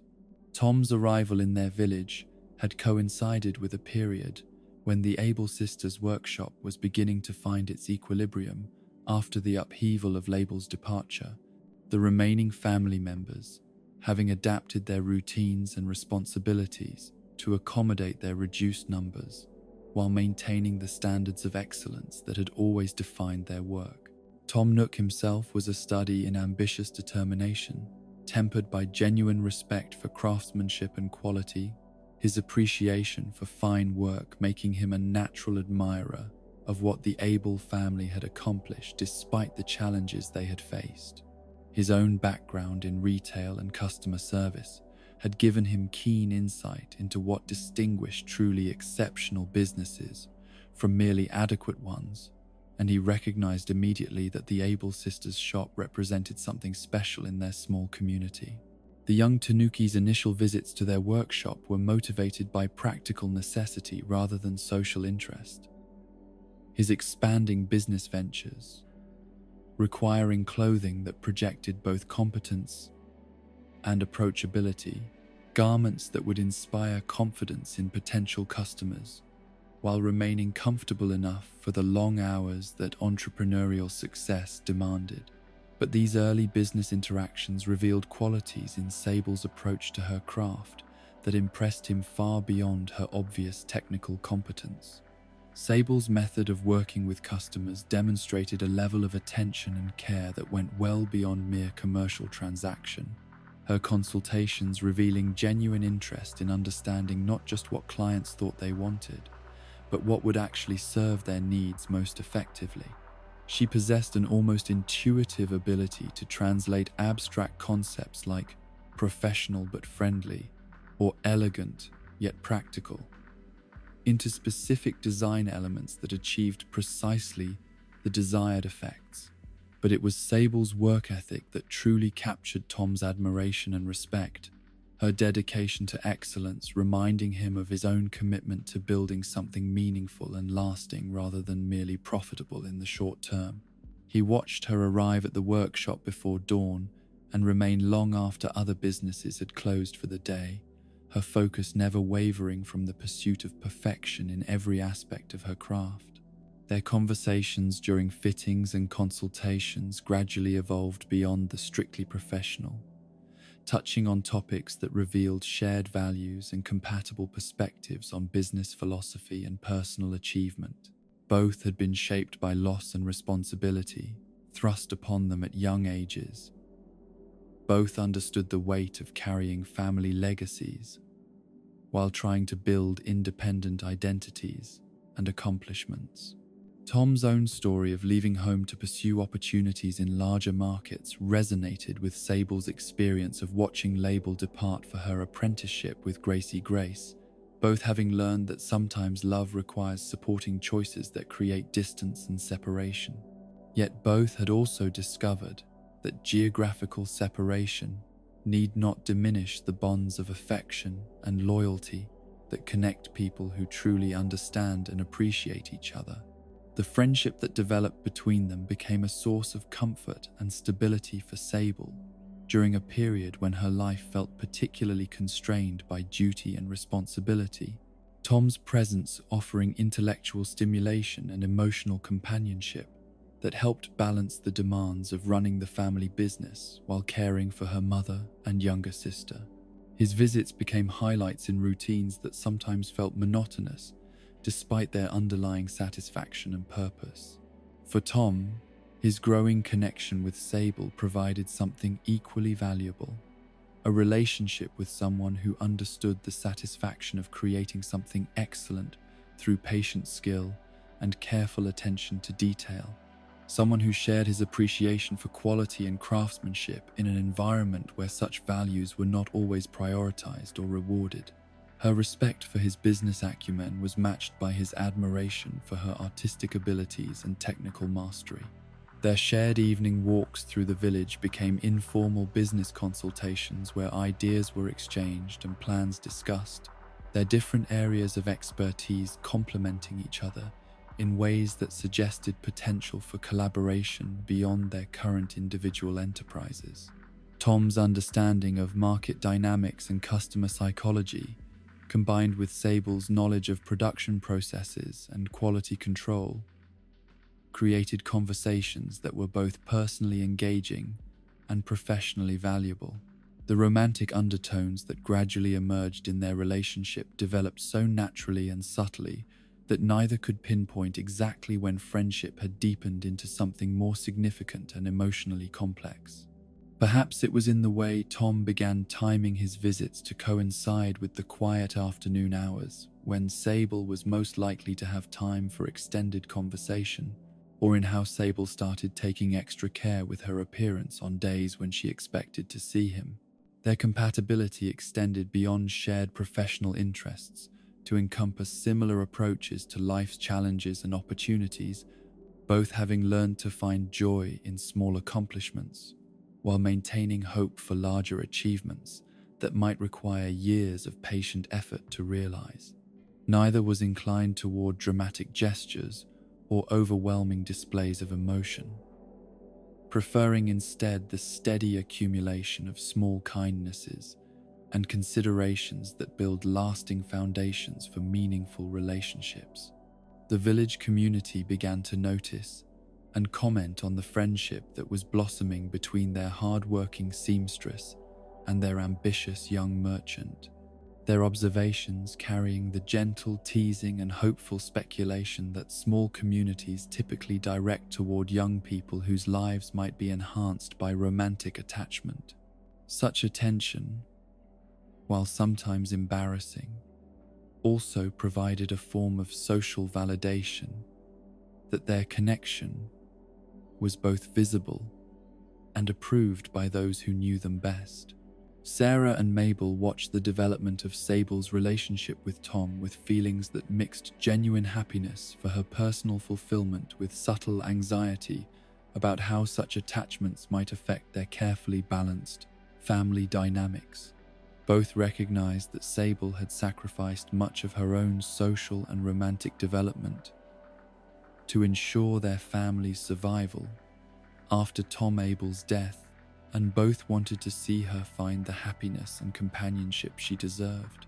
Yet their dependence on Sable's steady presence and unwavering commitment to the family business created inevitable concerns about what changes might result from the introduction of other priorities and loyalties into her life.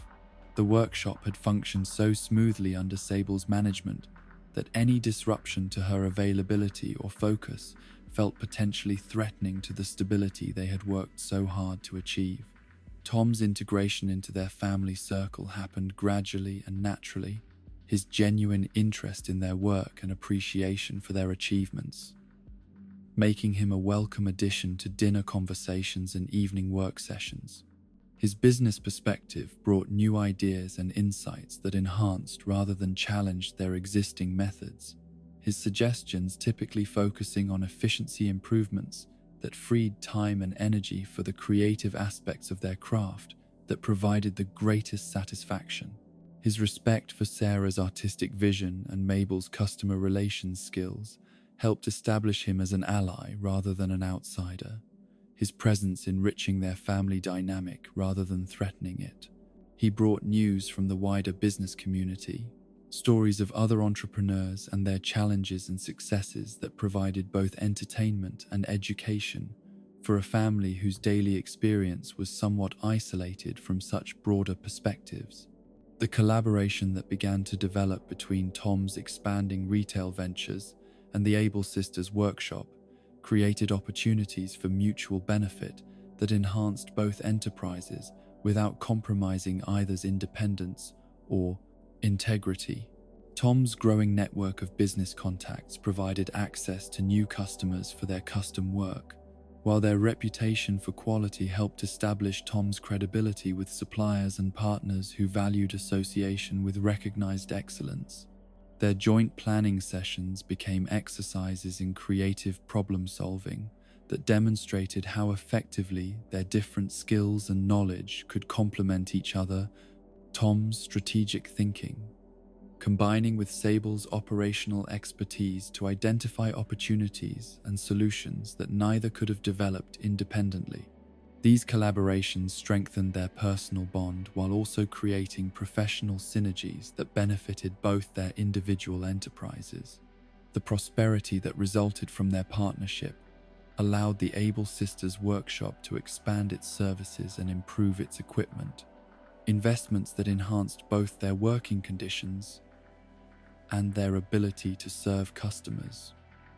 With increasingly sophisticated needs and expectations, new tools and materials opened possibilities for techniques and projects that had previously been beyond their reach, while improved workspace organization increased efficiency and reduced the physical strain of their demanding work.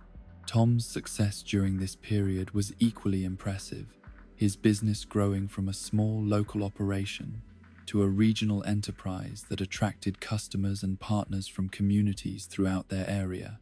His expansion was managed with the same careful attention to quality and customer service that characterized the Able Sisters' approach. His commitment to excellence, creating a reputation that supported sustainable growth rather than unsustainable speculation. The happiness that Sable found in Tom's companionship was evident to everyone who knew her, her naturally serious demeanor softening somewhat as she experienced the joy of sharing her thoughts and dreams with someone who understood and appreciated both her achievements and her aspirations. The burden of responsibility that had weighed so heavily on her young shoulders seemed somewhat lighter when shared with a partner who respected her dedication while encouraging her to consider possibilities beyond pure duty and obligation. Their conversations about the future began to include tentative discussions of shared plans and mutual goals, possibilities that neither stated directly, but both began to consider seriously. The idea of combining their enterprises in more formal ways, of building something together that could be greater than the sum of their individual efforts, became an underlying theme in many of their interactions. Tom's growing success brought opportunities for expansion beyond their current community, invitations to establish operations in larger markets, where the potential for growth was significantly greater than what their small village could provide. These opportunities represented the kind of advancement he had always dreamed of achieving. Chances to test his abilities against more challenging competition while serving broader and more diverse customer bases. The possibility of Tom's departure for larger markets created the first significant tension in his relationship with Sable, their different circumstances and obligations, making it difficult to envision how their connection could be maintained across the distances that serious business expansion would require. Sable's responsibilities to her family and their established business made it impossible for her to consider leaving their village, while Tom's ambitions made it increasingly difficult for him to remain satisfied with the limited scope of opportunities available in their rural community. Their discussions about these divergent pressures revealed the first cracks in what had seemed like perfect compatibility, their different priorities and obligations, creating conflicts that neither had anticipated when their friendship was developing along more casual lines. The question of whether personal relationships should take precedence over professional opportunities, or vice versa, proved to have no easy or obvious answers. Sable's position was particularly difficult because her personal desires were inextricably intertwined with family obligations that she could not abandon without devastating consequences for Sarah and Mabel, whose dependence on her steadiness and competence had only increased during the years since Label's departure. The thought of leaving them to manage the workshop independently felt like a betrayal of everything she had sacrificed to hold their family together after their father's death. Tom's situation was different, but equally complex. His opportunities for advancement requiring him to demonstrate commitment and availability that would be compromised by maintaining personal attachments in distant locations. The business world he was entering valued single-minded dedication and flexibility above the kind of personal stability and community connection that had characterized his life in their village.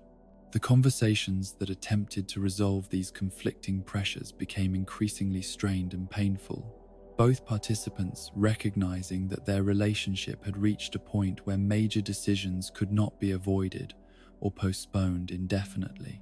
The easy compatibility that had made their friendship so comfortable and rewarding now seemed insufficient to bridge the gap between their divergent paths and incompatible priorities. The wider community's reaction to news of Tom's potential departure reflected their own investment in the relationship they had watched develop between two of their most admired young residents, many expressing hope that some compromise or alternative arrangement could be found that would allow both to pursue their dreams without sacrificing their connection to each other or their established places in the village social structure. But the practical realities of business expansion and family responsibility proved more powerful than community sentiment or personal desire. The external pressures that shaped their lives, creating constraints that could not be overcome through good intentions or wishful thinking. The harsh mathematics of opportunity and obligation left little room for the kind of creative solutions that both Tom and Sable had become skilled at finding in their respective professional endeavors. The period leading up to Tom's final decision was marked by a series of increasingly difficult conversations, each attempting to find some path forward that could preserve their relationship while acknowledging the legitimate claims of ambition and responsibility that pulled them in different directions.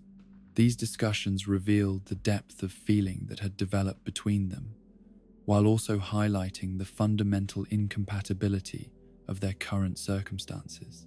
Sable's hope that Tom might choose to remain in their village and build his success within the constraints of their local market proved unrealistic given the scope of his ambitions and the nature of the opportunities he was being offered, while Tom's hope that Sable might consider leaving her family responsibilities to join him in his expansion proved equally unrealistic given her commitments and the devastating impact such a departure would have on Sarah and Bayek, Mabel.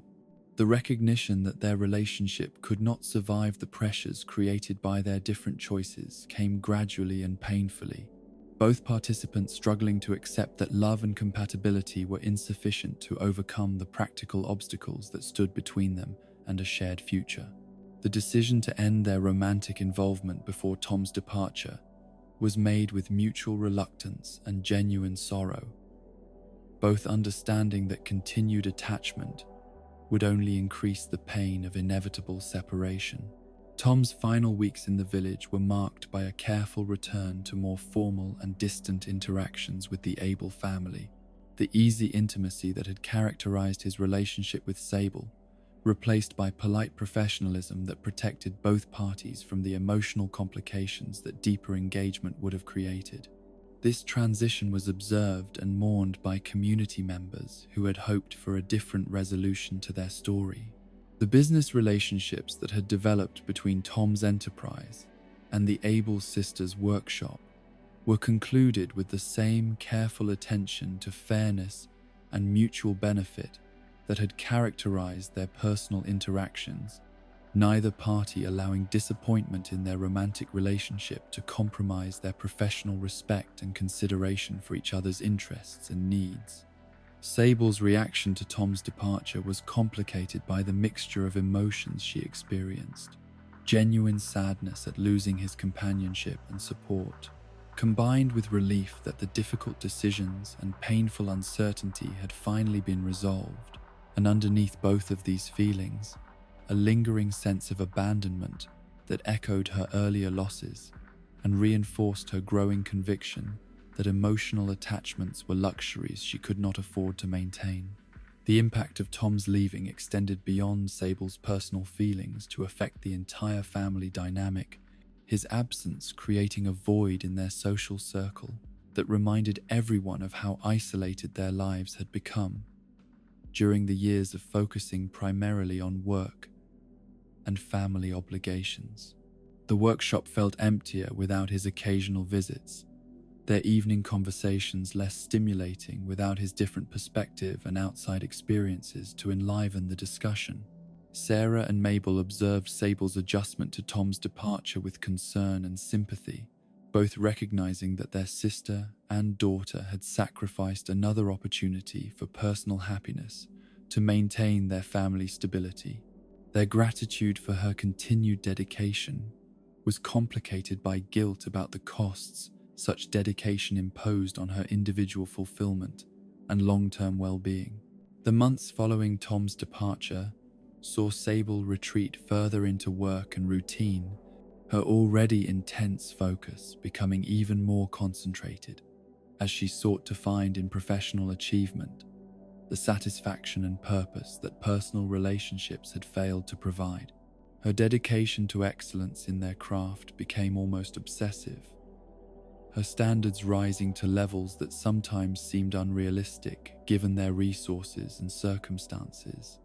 This increased intensity in Sable's approach to work had both positive and negative consequences for their family business, the quality and precision of their output reaching new heights while the emotional atmosphere of the workshop became more demanding and less forgiving of anything less than perfect performance. Sarah and Mabel found themselves working harder to meet standards that seemed to increase constantly, their efforts to achieve Sable's expectations, sometimes creating stress that interfered with their enjoyment of the creative process. The reputation for exceptional quality that resulted from Sable's uncompromising approach to their craft attracted new customers and premium pricing that improved their financial position significantly. Yet this success came at the cost of the relaxed, family-centered atmosphere that had once made their workshop a place of joy as well as productivity. The balance between professional excellence and personal satisfaction had shifted in ways that enhanced their business results while diminishing their individual contentment. The anniversary of Tom's departure passed without acknowledgement or discussion. Sable's determination to treat his absence as simply another business relationship that had concluded naturally rather than a personal loss that continued to affect her emotional well-being. This careful avoidance of emotional reflection was characteristic of her response to most difficult experiences, her instinct being to focus on practical concerns rather than process feelings that might interfere with her ability to function and provide for her family. Yet the impact of Tom's departure on Sable's worldview was profound and lasting, reinforcing her growing belief that emotional attachments were sources of vulnerability and potential pain that wise people learned to avoid or minimize. The protective shell she began constructing around her heart would grow thicker and more impermeable with time, shielding her from future hurt while also isolating her from opportunities for joy and connection that might have enriched her life immeasurably. The workshop continued its successful operation under Sable's increasingly autocratic management, her authority and expertise unquestioned by family members who recognized both her competence and her sacrifice. But the easy collaboration and shared decision-making that had once characterized their family business gave way to a more hierarchical structure where Sable's preferences and judgments took precedence over other considerations or opinions. This evolution in their family dynamic reflected broader changes in Sable's character, her natural leadership abilities becoming more pronounced while her capacity for flexibility and compromise diminished under the pressure of responsibilities that seemed to grow heavier rather than lighter with the passage of time. The young woman who had once been serious but approachable was gradually becoming someone whose dedication to duty left little room for spontaneity or emotional availability.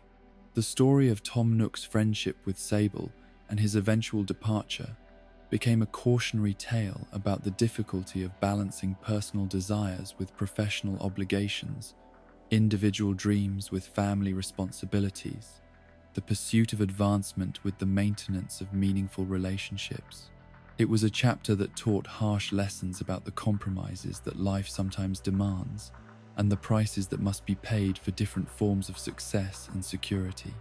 As time passed and the immediate pain of separation faded into a duller but more persistent ache, Sable's memories of her relationship with Tom became both treasure and burden, a reminder of possibilities that might have been explored under different circumstances, while also serving as evidence that such possibilities were ultimately illusory for someone in her position and with her obligations.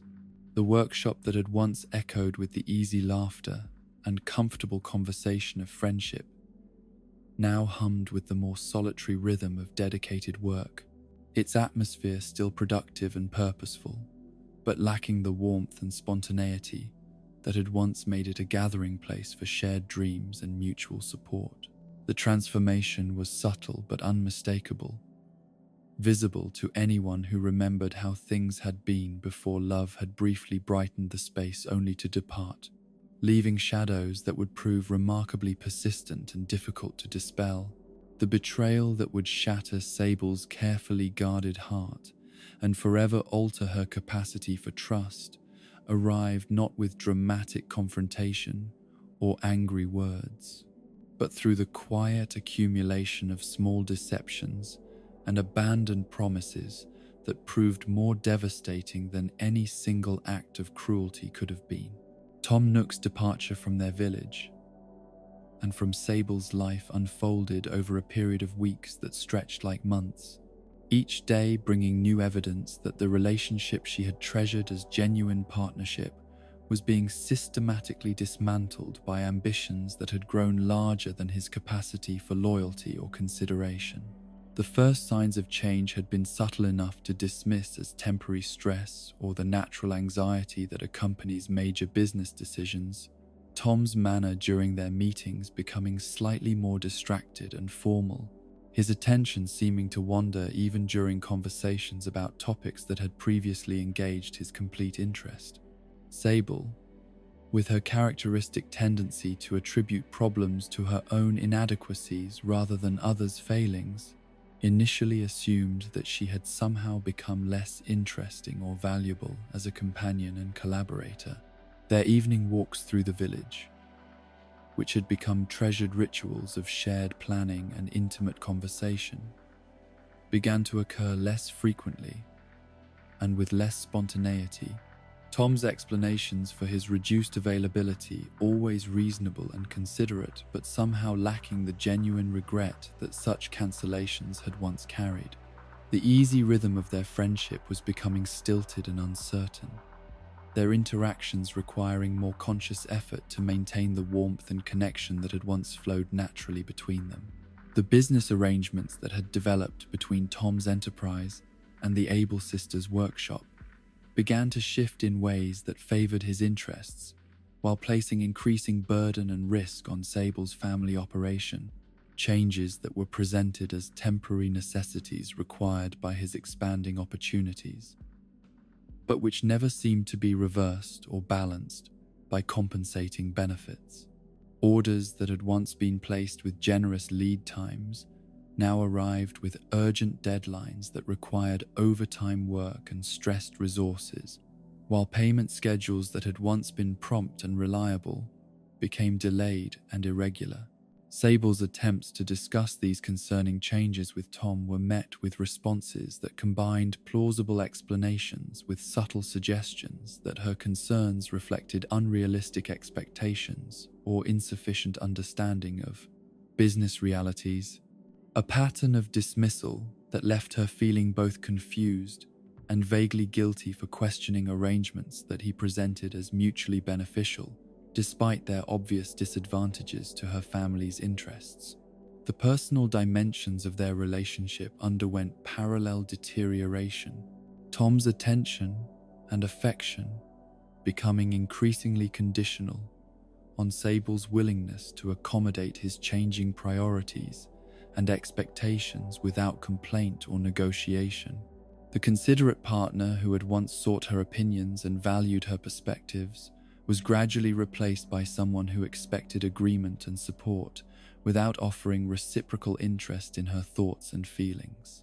Their conversations about the future, which had once been exercises in collaborative dreaming and mutual planning, became monologues where Tom described his expanding ambitions and growing opportunities while showing decreasing interest in how such developments might affect Sable or what role she might play in the success he envisioned for himself. The partnership that had seemed so promising was revealing itself to be based more on his need for an admiring audience than on genuine respect for her as an equal contributor to their shared endeavors.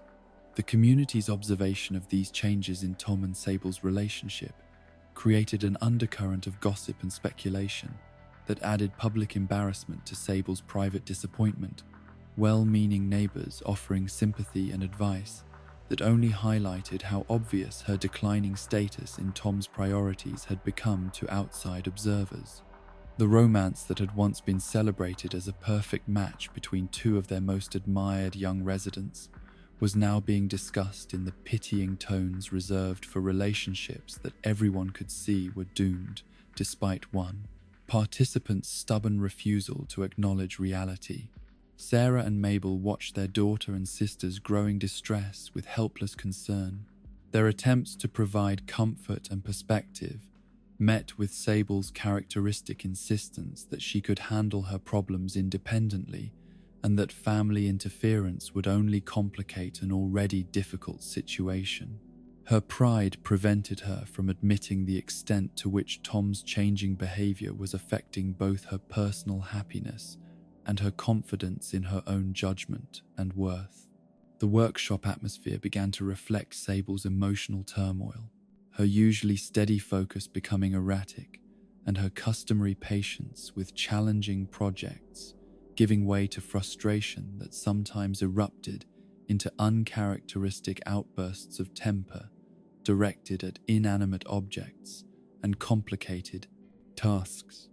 The sanctuary that had always provided refuge from life's difficulties was no longer offering its usual comfort and distraction, Tom's presence having become so integral to her sense of well-being that his withdrawal left her feeling displaced even in her own familiar environment. The formal announcement of Tom's departure, when it finally came, was delivered with the same business-like efficiency that had come to characterize all his recent interactions with the Able family, his explanation focusing on the practical advantages of the opportunities he had decided to pursue, while minimizing discussion of the personal relationships and commitments he would be abandoning to achieve his professional goals. The tone of his announcement suggested that he expected congratulations rather than expressions of disappointment or requests for reconsideration. Sable's immediate response to this news was the careful composure that had become her default reaction to all forms of emotional stress, her refusal to display vulnerability or need serving as both protective mechanism and source of additional isolation.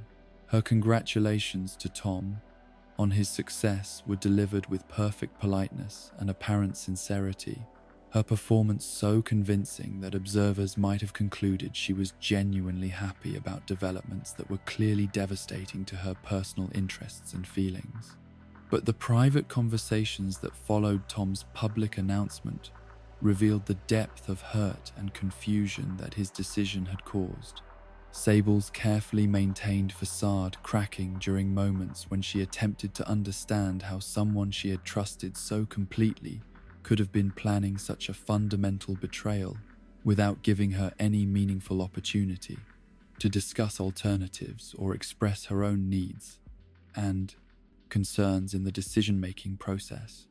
The business complications created by Tom's departure extended far beyond the immediate loss of a major customer and collaborator, his withdrawal from their professional relationship occurring in ways that left the Able sisters' workshop exposed to financial losses and operational disruptions that could have been minimized through more considerate planning and transition arrangements. Orders that had been placed with the understanding that payment would follow delivery were cancelled without compensation for work already completed, while verbal agreements about ongoing collaboration were dismissed as misunderstandings despite their documentation in correspondence that Tom now claimed to interpret differently. The personal betrayal was compounded by these professional ethics violations. Tom's willingness to prioritize his own convenience over fairness and consideration for partners who had trusted him, revealing character flaws that cast his entire relationship with Sable in a different and much less flattering light. The man she had admired for his business acumen and professional integrity was demonstrating that such qualities were conditional and situational rather than fundamental aspects of his character. Sable's attempts to negotiate more equitable terms for their business separation were met with responses that combined legal technicalities with personal accusations. Tom's representatives suggesting that her expectations were unreasonable and that her emotional involvement in their professional relationship had clouded her judgment about normal business practices and acceptable levels of loss during partnership transitions. These communications added insult to injury by implying that her pain was evidence of unprofessional behavior rather than natural reaction to unfair treatment. The village community's reaction to Tom's departure methods created additional stress for Sable, some residents expressing outrage at his treatment of a family that had already endured significant losses and deserved better consideration, while others suggested that business relationships naturally involved such risks and that the Able sisters should have been more careful about protecting themselves through formal contracts and legal protections that their trusting nature had made them reluctant to insist upon. The months following Tom's actual departure from the village were marked by a series of practical crises that tested every aspect of the workshop's resilience and adaptability. The sudden loss of a major source of orders and income, requiring rapid adjustments in their operations and customer base that would have been challenging under the best circumstances, but were particularly difficult given Sable's emotional state and the family's limited resources for marketing and business development. The financial pressures created by Tom's abrupt withdrawal from their business relationship forced Sable to accept orders and working conditions that she would normally have rejected, her standards for customer behavior and payment terms becoming more flexible out of necessity rather than choice. This compromise of her usual insistence on fair treatment and professional respect added to her sense of being victimized by circumstances beyond her control, the dignity that had always characterized her work relationships becoming a luxury she could no longer afford to maintain. But perhaps the most devastating aspect of Tom's betrayal was the way it had been accomplished through the gradual erosion of trust and intimacy, rather than honest confrontation about changing priorities and incompatible goals. His methods leaving Sable feeling not just abandoned but manipulated and deceived. The relationship that she had treasured as genuine partnership was revealed to have been something much more one-sided and calculating, her emotional investment apparently having been neither reciprocated nor respected by someone she had believed, understood, and valued her contributions.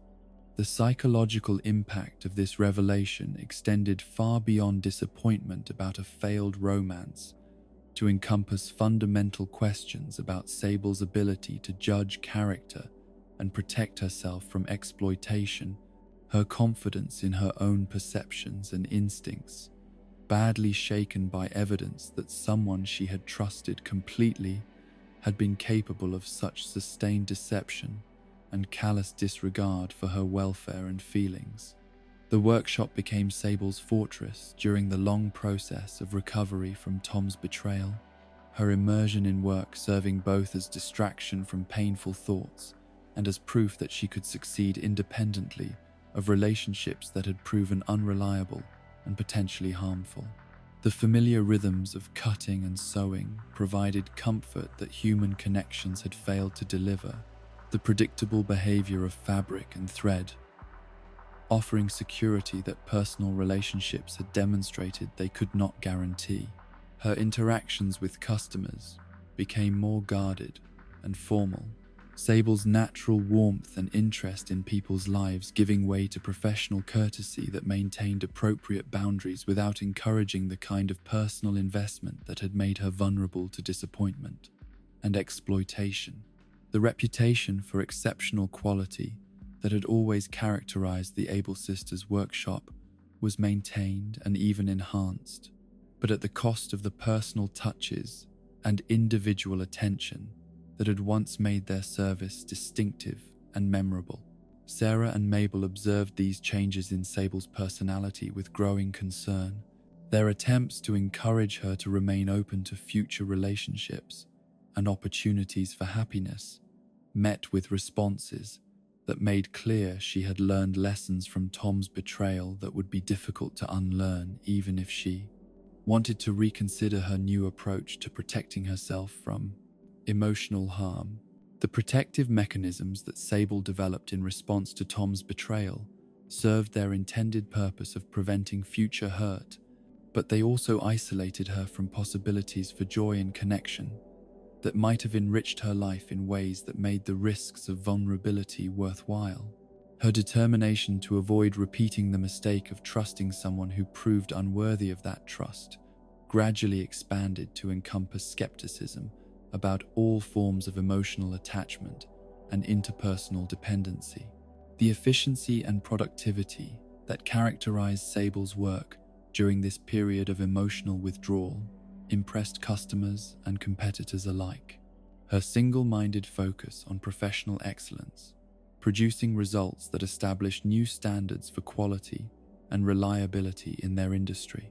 But this success came at the cost of the collaborative spirit and creative joy that had once made their workshop a place of innovation and artistic exploration as well as commercial success. The seasonal rhythms that had always governed their work took on new significance as measures of time survived and progress made toward independence and self-sufficiency. Each successfully completed season serving as proof that emotional attachments were unnecessary luxuries rather than essential components of meaningful life. Sable's satisfaction came increasingly from professional accomplishments and family security rather than personal relationships or individual fulfillment beyond the boundaries of work and duty.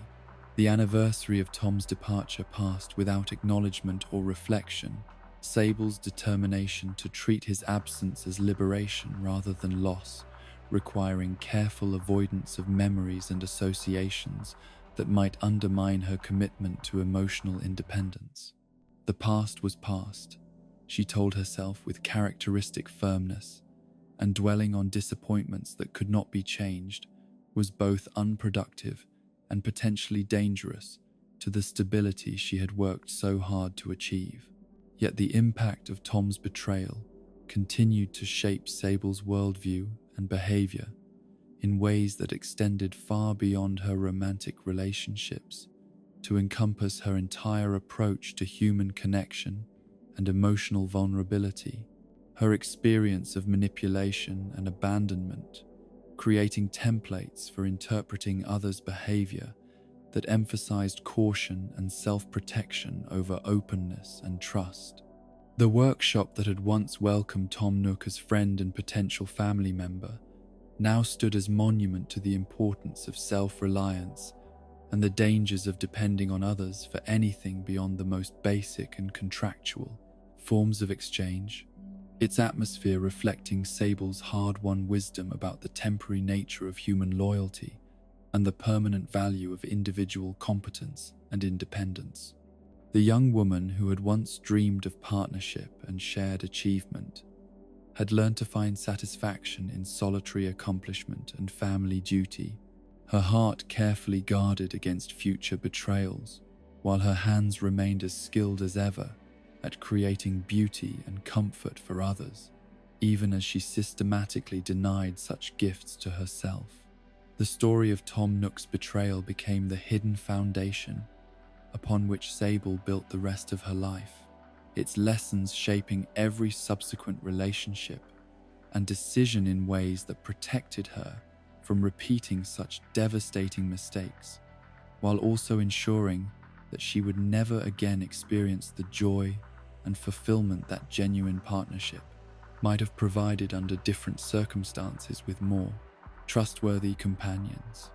The thread of trust, once severed by betrayal, proved impossible to mend completely, its broken ends serving as permanent reminders of vulnerability's costs and independence's rewards in a world where hearts, unlike fabric, could not always be repaired, no matter how skilled the hands that attempted such delicate and necessary work. The opportunity that would transform Mabel from youngest sister working in the shadow of family tradition into an independent entrepreneur with her own vision and customer base arrived with the same quiet persistence that had always characterized the most significant changes in the Able family's fortunes. The invitation to establish a presence on the deserted island that Tom Nook's company was developing came not as dramatic announcement or urgent deadline, but as a carefully worded business proposal that recognized both the potential benefits and inherent risks of expanding their operations beyond the familiar boundaries of their established village workshop. The island itself represented everything that was both promising and terrifying about new ventures, its pristine beaches and untouched forests, offering unlimited possibilities for growth and development, while simultaneously highlighting the isolation and uncertainty that would define daily life for the brave souls who chose to build something meaningful from nothing but raw potential and determined effort. The residents who had already committed to this ambitious experiment were a diverse collection of dreamers and pragmatists, refugees from various disappointments and seekers of fresh starts who shared little beyond their willingness to gamble comfort and security on the chance to create something better than what they had left behind. Mabel's initial reaction to the proposal was characteristic of her naturally optimistic and adventurous spirit, her imagination immediately filling with visions of cozy shops and satisfied customers, of building relationships with new communities and establishing the Able Sisters' name in markets that had never experienced their particular combination of quality craftsmanship and personal attention. The challenges and risks that such an undertaking would inevitably entail seemed manageable compared to the opportunities for growth and independence that successful expansion could provide. But Sable's response was predictably cautious and skeptical, her hard-won understanding of how quickly promising ventures could turn into devastating losses, making her reluctant to commit family resources to any enterprise that depended on factors beyond their direct control. The island development was associated with Tom Nook's company, a connection that awakened memories and emotions she preferred to keep buried beneath layers of professional focus and emotional detachment. The discussions that followed the arrival of the expansion proposal stretched across weeks of careful consideration and family debate, each member of their reduced household weighing the potential advantages against the very real risks that such a commitment would require them to accept. Sarah's perspective combined maternal concern for Mabel's safety and well-being with artistic appreciation for the creative opportunities that a new market might provide. Her own memories of the excitement and satisfaction that came from building something meaningful from initial inspiration to finished achievement. Mabel's arguments in favor of accepting the island opportunity reflected both her natural entrepreneurial instincts and her growing desire to establish her own professional identity, separate from the family business structure that had defined her entire working life. The youngest Abel's sister had developed skills and confidence that deserved their own stage. Her gift for customer relations and her eye for fashion trends, representing assets that could flourish in an environment where she would have primary responsibility for success or failure rather than serving as supporting player in Sable's carefully orchestrated operation. The practical challenges of operating in two locations simultaneously required detailed planning and resource allocation that tested every aspect of their organizational abilities. The need to maintain quality standards and customer satisfaction in their established workshop, while simultaneously launching operations in an untested market, creating logistical complexities that would have daunted less experienced business operators. Inventory management, staffing decisions, communication systems, financial projections, every element of their operation would require modification and expansion to accommodate the new venture. Sable's eventual agreement to support Mabel's island adventure came not from enthusiasm for the opportunity, but from recognition that her sister's talents and ambitions had outgrown the constraints of their current situation. Her personal reluctance to engage with anything connected to Tom Nook's enterprises, overcome by family loyalty and acknowledgement that Mabel deserved the chance to discover her own potential for independent success. The decision represented both practical business calculation and emotional sacrifice, Sable's protective instincts warring with her understanding of what genuine love sometimes required. The preparations for Mabel's departure consumed months of intensive work, every aspect of the island venture requiring careful planning and resource allocation that drew upon all the family's accumulated experience while pushing them to develop new skills and systems. The selection of inventory for the initial operation balanced proven customer favorites with experimental pieces that might appeal to tastes different from those they had learned to serve in their established market, each choice representing educated guesswork about preferences and needs they could only imagine rather than directly observe. The business model that Mabel would employ on the island differed significantly from their traditional workshop approach. Her initial operations focusing on retail sales of ready-made items rather than the custom fitting and alteration services that had always been central to their family's reputation for exceptional customer care. This shift required not just different inventory management and display techniques, but fundamentally different approaches to customer interaction and satisfaction, skills that Mabel had observed and assisted with, but never had primary responsibility for developing and implementing. The emotional complexity of Mabel's departure was heightened by the way it echoed Label's earlier departure for her apprenticeship with Gracie Grace, another talented sister leaving the security of home to pursue opportunities that the family workshop could not provide. But where Label's departure had been motivated by artistic ambition and supported by established mentorship structure, Mabel's venture represented entrepreneurial risk-taking that would depend entirely on her own judgment and abilities for success or failure. Sable's feelings about sending another sister away to face unknown challenges were complicated by her awareness that her own protective tendencies, developed in response to past losses and betrayals, might be constraining Mabel's growth and development in ways that were ultimately harmful despite their protective intent.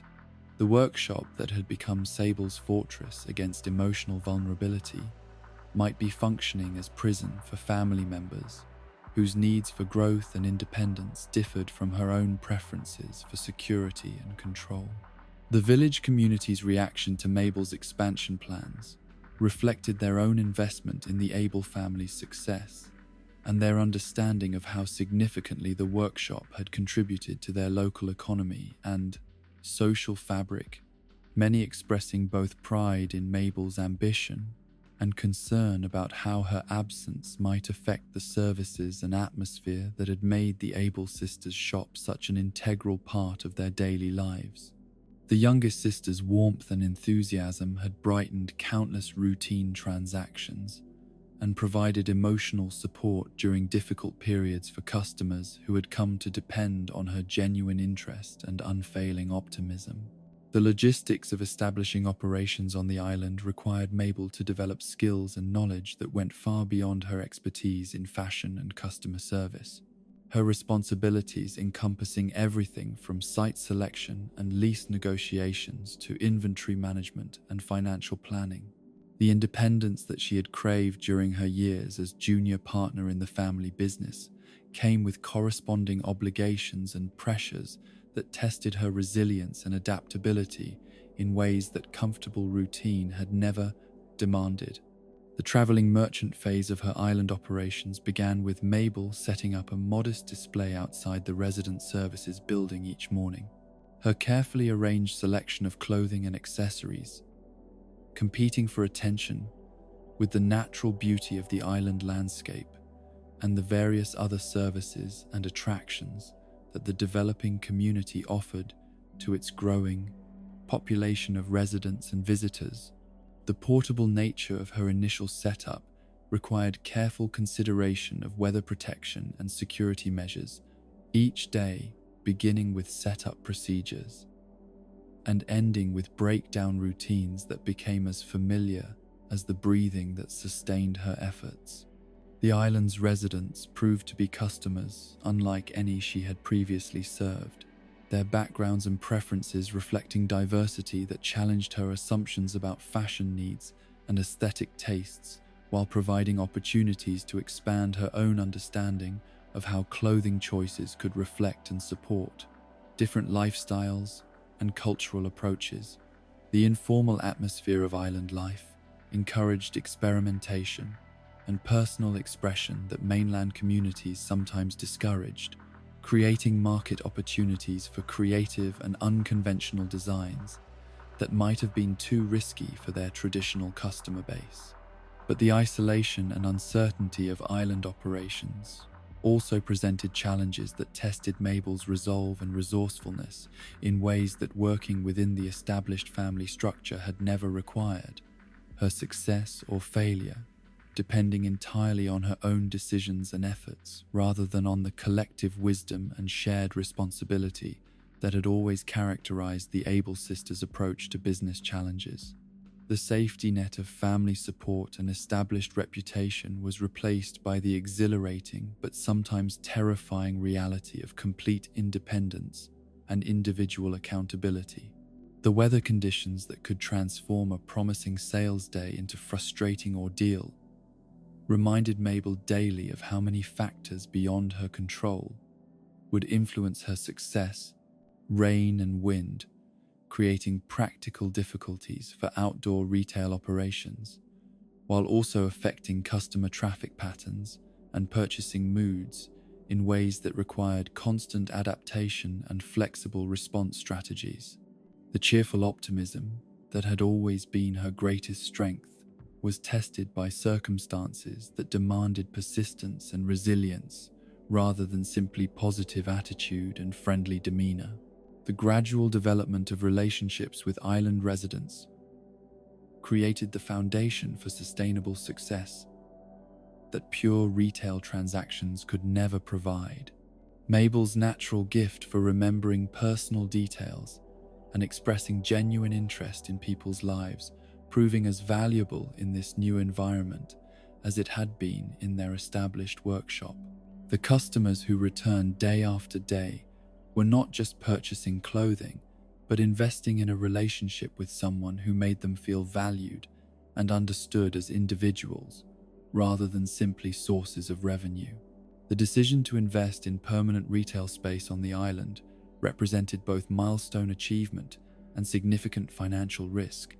The success of her traveling merchant operations, providing evidence that sustainable demand existed, while the commitment to fixed location and regular overhead expenses required confidence in continued growth and community development that could not be guaranteed regardless of past performance. The negotiations for appropriate space and favorable lease terms tested business skills that Mabel had observed, but never had primary responsibility for exercising, her success depending on her ability to balance optimism with prudent caution. The design and setup of the permanent Able Sisters shop on the island became an exercise in translating the warmth and functionality of their family workshop into a space that could serve different needs while maintaining the quality and buy-in, customer focus that had always defined their approach to business. Every detail from lighting and display arrangements to inventory organization and customer flow required careful consideration and planning that drew upon family traditions while adapting to new circumstances and opportunities. Sable's visits to the island operations provided opportunities for family connection and business consultation that strengthened rather than threatened their respective independence and success. Her expertise and experience offering valuable perspective on challenges and opportunities that Mabel encountered, while her own understanding of business management was enriched by exposure to different approaches and market conditions. The sisters' relationship evolved from hierarchical mentor and student dynamic to collaborative partnership between equals, who brought different strengths and perspectives to shared goals. The island community's acceptance and support of Mabel's business reflected their appreciation not just for the convenience and quality of her services, but for the way her presence contributed to the social fabric and cultural richness of their developing community, her shop becoming a gathering place for informal conversation and mutual support that extended far beyond commercial transactions to encompass the kinds of personal connections that transformed collections of individual residents into genuine neighborhoods and communities. The seasonal variations that affected island life created rhythm and variety in Mabel's operations that kept her work challenging and interesting. Each change in weather and activity patterns requiring adjustments in inventory selection and service offerings that tested her ability to anticipate and respond to changing customer needs and preferences. The flexibility and responsiveness that island operations demanded helped develop business instincts and management skills that would serve her well regardless of how her career might evolve in future years. The financial success that gradually emerged from Mabel's island venture provided not just personal satisfaction and economic security, but validation of her business instincts and management abilities that had sometimes been overshadowed by Sable's more dramatic expertise and Sarah's artistic reputation. The profit margins and customer loyalty that her independent operations generated proved that her contributions to the family business had been undervalued and that her potential for individual achievement had been constrained by circumstances rather than limited by ability or ambition. The correspondence that connected the island operations to the mainland workshop created information flow that benefited both locations. Mabel's reports on fashion trends and customer preferences providing insights that enhanced the family's traditional operations, while Sable's technical expertise and quality standards supported the reputation and performance of the island business. The geographic separation that had initially seemed like potential source of isolation and difficulty became opportunity for specialized development and mutual enrichment that strengthened rather than weakened their family bonds. The recognition that her island success brought from other business operators and community leaders provided Mabel with professional identity and credibility that existed independently of her family connections, her reputation for customer service and business acumen, earning respect based on personal achievement rather than inherited association with the established Able family name. The confidence and self-assurance that came from such recognition transformed not just her professional relationships, but her entire approach to challenges and opportunities that required individual judgment and decisive action. The evolution of the Island Able Sisters shop from temporary outdoor display to established retail destination represented triumph of vision and determination over uncertainty and risk. Mabel's success proving that the family's traditional values and approaches could be successfully adapted to new environments and market conditions, while creating opportunities for growth and development that benefited everyone involved in the enterprise. The workshop back home felt both quieter and more spacious, with Mabel's energy and enthusiasm focused primarily on island operations. Sable and Sarah adjusting their routines and responsibilities to accommodate their reduced numbers while taking pride in the success that their support and training had helped make possible. The family structure that had seemed so fragile after each previous departure had proven resilient enough to survive and benefit from changes that initially appeared threatening to its stability and continuity. The story of Mabel's island adventure became testament to the power of family support combined with individual initiative, proof that love sometimes required encouraging risks that created distance and independence, rather than trying to maintain security through constraint and control. The threads that connected the sisters across the miles proved stronger than the physical proximity that had once seemed essential to their mutual support and shared success. Their bonds deepened rather than weakened by challenges that tested and ultimately validated the values and skills their family had worked so hard to develop and preserve. The healing that would gradually transform Sable from the guarded, emotionally distant figure she had become into someone capable once again of genuine human connection began in the most unlikely way possible, through the persistent kindness of a stranger whose refusal to be discouraged by cold responses and careful deflections eventually wore away the defensive barriers she had spent years constructing around her wounded heart. The resident who would become the catalyst for this remarkable transformation was neither particularly charming nor obviously special, their power lying not in exceptional qualities, but in the simple consistency of their daily visits and their apparent immunity to the subtle discouragements that had successfully deterred countless others from attempting prolonged interaction with the eldest Able sister. These daily conversations began with the mundane practicalities of clothing purchases and repair services. The visitors' questions about fabric care and sizing requirements, providing safe topics that allowed Sable to demonstrate her expertise without revealing anything personal or emotionally significant. But this cautious beginning gradually evolved into something more substantial, as the customers' genuine interest in craftsmanship and attention to technical details convinced Sable that their inquiries were motivated by authentic appreciation rather than mere politeness or social obligation.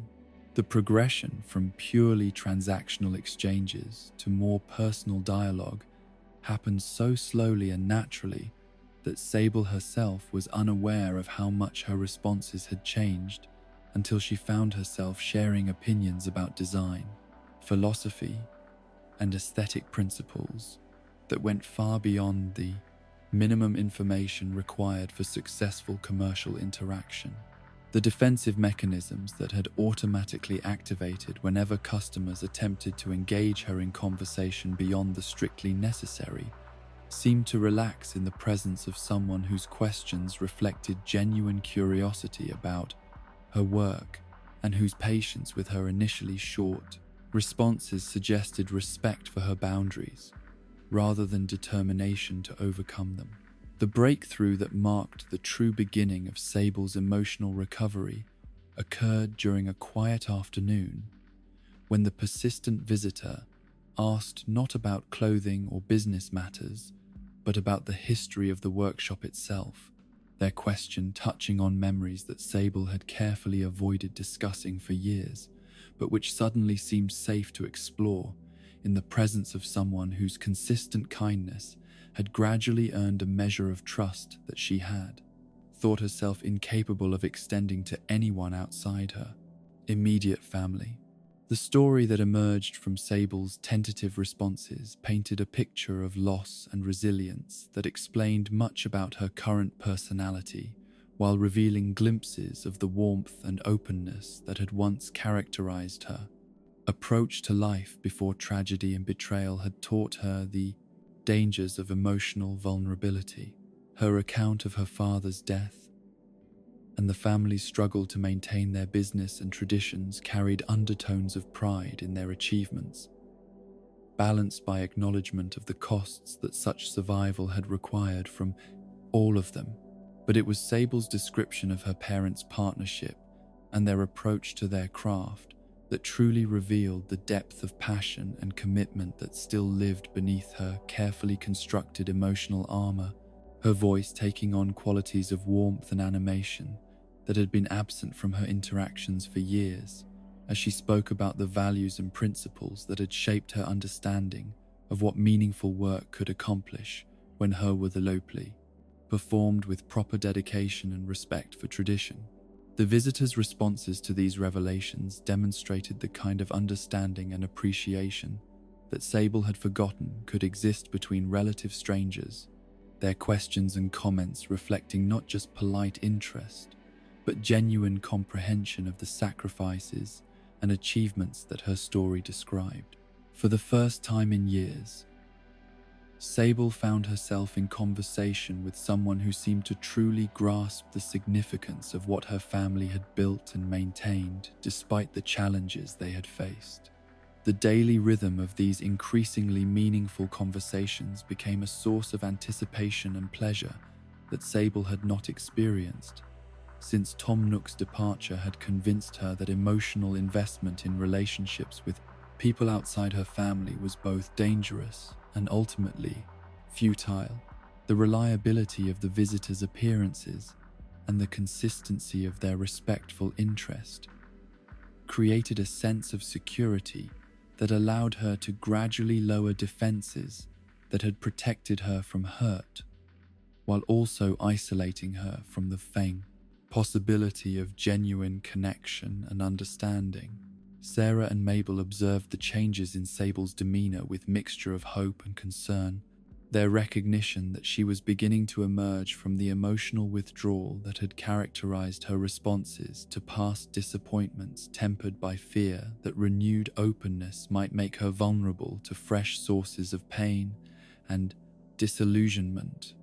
The protective instincts that had developed during the years when Sable's dedication had held their family together now extended to worry about whether she possessed the emotional resources necessary to risk caring about someone whose reliability and good intentions could not be guaranteed. But the evidence of positive change was undeniable. Sable's interactions with all her customers becoming warmer and more engaged, as the conversations with her regular visitor seemed to awaken social skills and emotional availability that had been dormant rather than destroyed during the years of careful isolation. The workshop atmosphere began to reflect her renewed capacity for pleasure in human interaction. The tension and formality that had characterized recent years, giving way to something approaching the welcoming environment that had once made their family business a gathering place for community connection, as well as commercial transaction.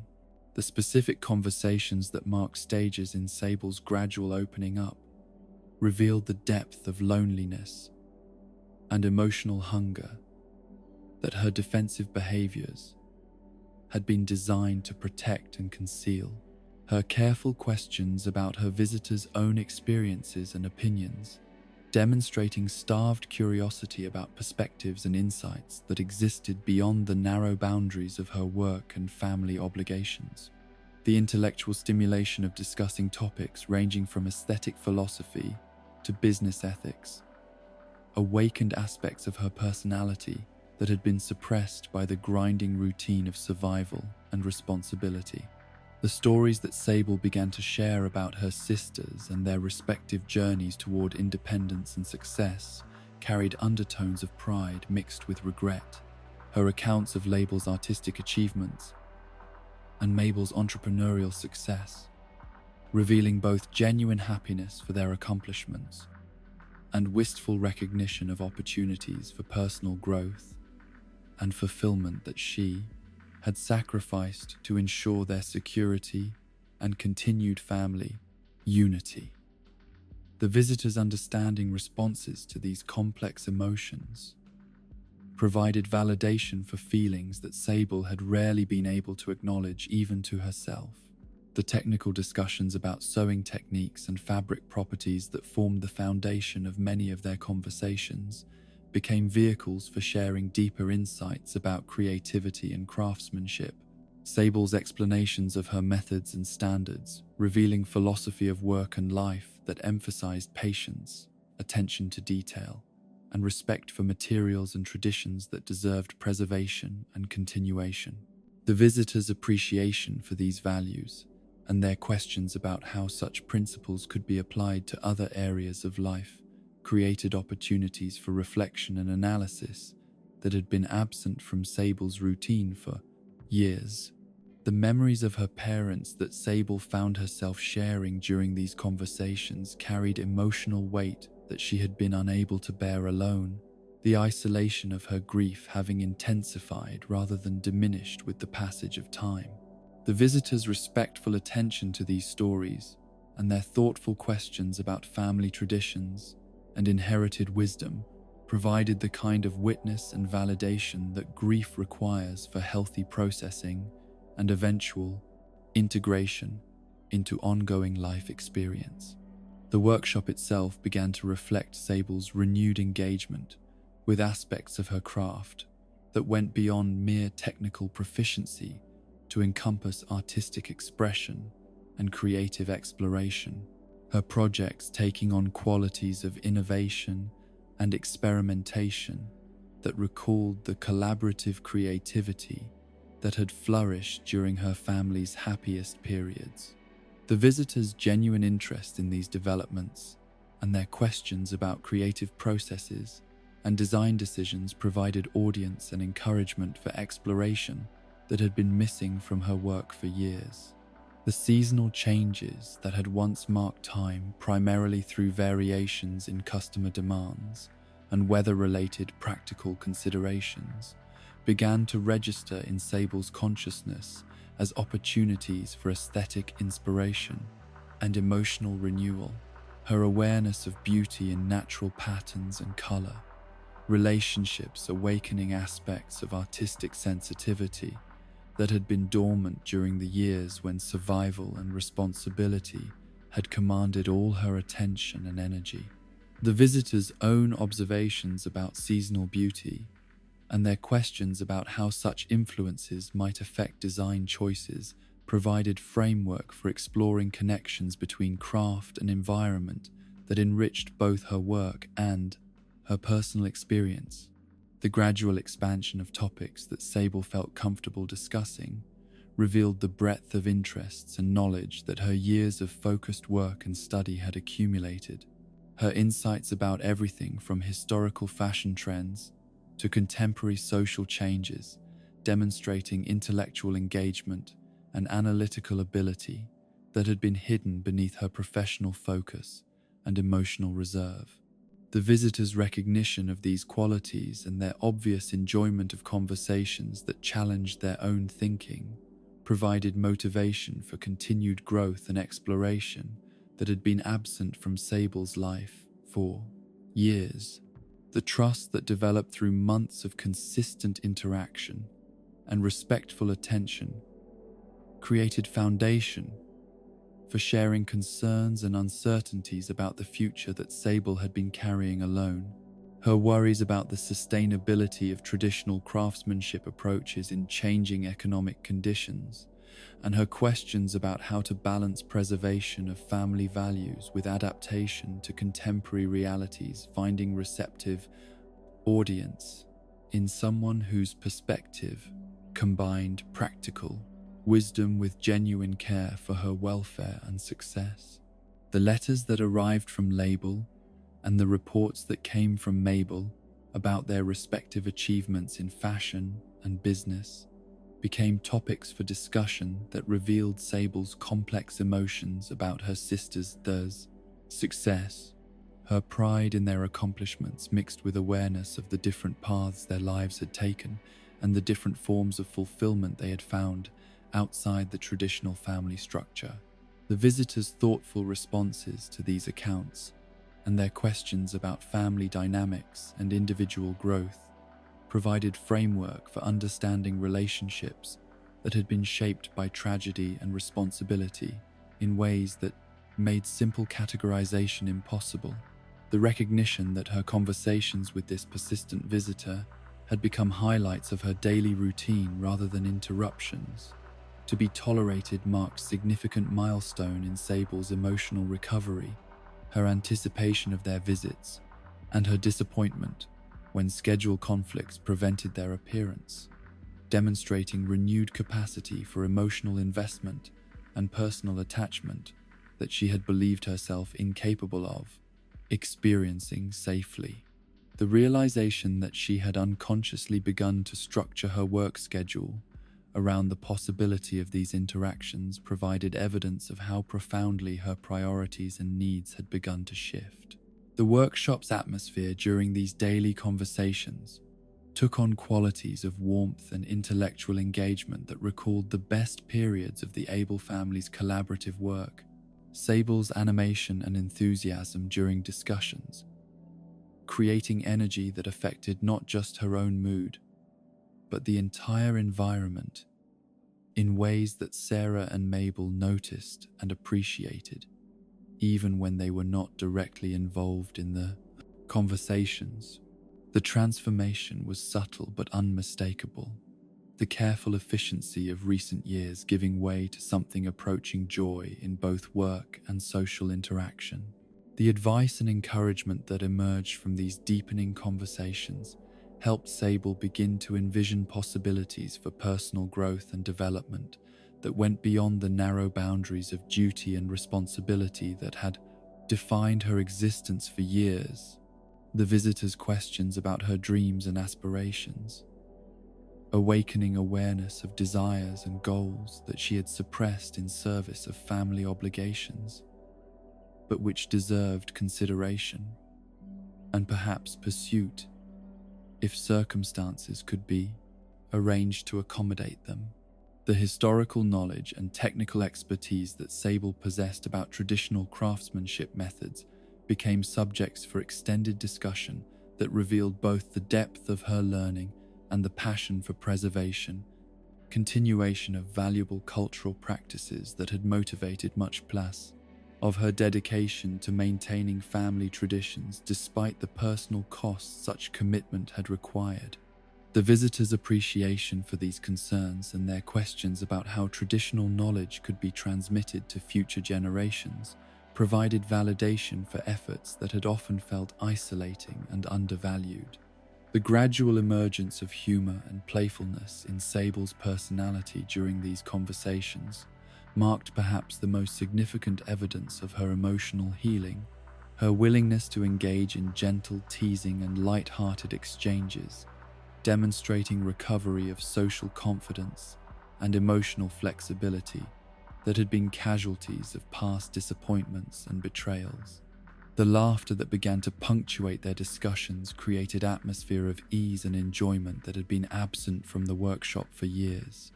Its return noticed and celebrated by family members who had missed this aspect of Sable's personality more than they had realized. The stories about community history and local traditions that Sable found herself sharing revealed her role as keeper of cultural memory and social continuity that went far beyond her business functions to encompass responsibilities for maintaining connections between past and present that helped define their village's identity and character. The visitors' interest in these broader contributions and their questions about community leadership and social responsibility provided recognition for service that had often gone unacknowledged, despite its importance. The creative projects that Sable began undertaking during this period of renewal demonstrated recovery of artistic ambition and experimental courage that recalled her parents' approach to their craft. Her willingness to risk failure in pursuit of innovation and beauty, marking return of confidence and creative energy that had been suppressed by years of focusing primarily on security and survival. The visitors' encouragement of these explorations and their thoughtful responses to completed works provided support for continued growth and development that was essential for sustained creative health. The recognition that these daily conversations had become not just pleasant interludes but essential components of her emotional well-being marked the completion of Sable's transformation from isolated perfectionist to someone capable once again of meaningful human connection and mutual support. Her renewed capacity for friendship and caring, representing triumph of resilience over trauma and hope over despair, that honored both her own strength and the memory of relationships that had taught her the value of opening her heart to others despite the risks such openness necessarily entailed. The legacy that flows from the Able sisters' story extends far beyond the boundaries of their individual achievements to encompass lessons about resilience and creativity that echo through generations of craftspeople who face similar challenges in balancing tradition with innovation, family obligation with personal fulfillment, the preservation of inherited wisdom with adaptation to changing circumstances and opportunities. Their tale has become part of the larger narrative about how communities sustain themselves through the dedication of individuals who choose service over self-interest, excellence over convenience, and hope over despair, even when such choices require sacrifices that few fully understand or adequately appreciate. The workshop that began as Tom and Sarah Abel's shared dream and survived their tragic loss to become testament to their daughter's determination and skill, now stands a symbol of continuity that transcends individual mortality to represent the enduring power of values transmitted through patient teaching and loving example. Each piece that emerges from their careful hands carries within its fibers not just the technical knowledge required for proper construction, but the accumulated wisdom of generations who understood that true craftsmanship serves purposes beyond mere utility to touch the human need for beauty, quality, and connection to traditions that anchor personal identity in something larger and more permanent than individual experience. Sable's evolution from protective older sister bearing impossible burdens to master craftswoman whose skills rival those of the legendary artisans, whose names are preserved in guild records and historical documents, demonstrates the transformative power of dedication applied consistently over time. Her journey proving that excellence emerges not from innate talent alone, but from the willingness to sacrifice immediate comfort for long-term achievement and to find meaning in work that serves others rather than simply advancing personal ambitions or desires. The techniques that Sable has perfected through years of focused practice represent the culmination of knowledge that began with her parents' teaching, but has been refined through countless hours of experimentation and analysis. Her understanding of fabric behavior and construction principles, achieving levels of sophistication that enable her to solve problems and create effects that seem almost magical to those who lack her depth of experience and theoretical understanding. Her ability to visualize how garments will fit and move on bodies she has never seen, to calculate precise adjustments needed for comfort and appearance, to select materials and methods that will ensure durability while maintaining aesthetic appeal. These skills place her among the master craftspeople whose expertise defines the highest standards of their profession. But perhaps more significant than Sable's technical mastery is her role as keeper of family traditions and community memory. Her knowledge encompassing not just contemporary techniques, but historical methods and cultural practices that connect contemporary work to the broader sweep of human creativity and expression. She has become a living repository of information about how different approaches to design and construction reflect the values and priorities of the societies that developed them. Her understanding of these connections, enabling her to explain not just what techniques to use, but why certain methods produce superior results, and how aesthetic choices communicate meanings that extend far beyond mere appearance. The young people who occasionally visit the workshop seeking advice or instruction find in Sable a teacher whose knowledge combines practical expertise with philosophical understanding of what meaningful work can accomplish. Her guidance, helping them recognize that true satisfaction comes not from meeting minimum standards, but from pushing toward excellence that honors both materials and traditions, while serving contemporary needs and preferences. Her influence on these developing craftspeople extends beyond technical instruction to encompass lessons about patience, persistence, and the importance of maintaining standards, even when external pressures encourage compromise or shortcuts. Mabel's journey from youngest sister, working in the shadow of family tradition, to successful independent entrepreneur whose island operations serve as model for small business development, demonstrates how inherited values can be successfully adapted to new environments and market conditions, while maintaining the essential qualities that made the original approach effective and meaningful.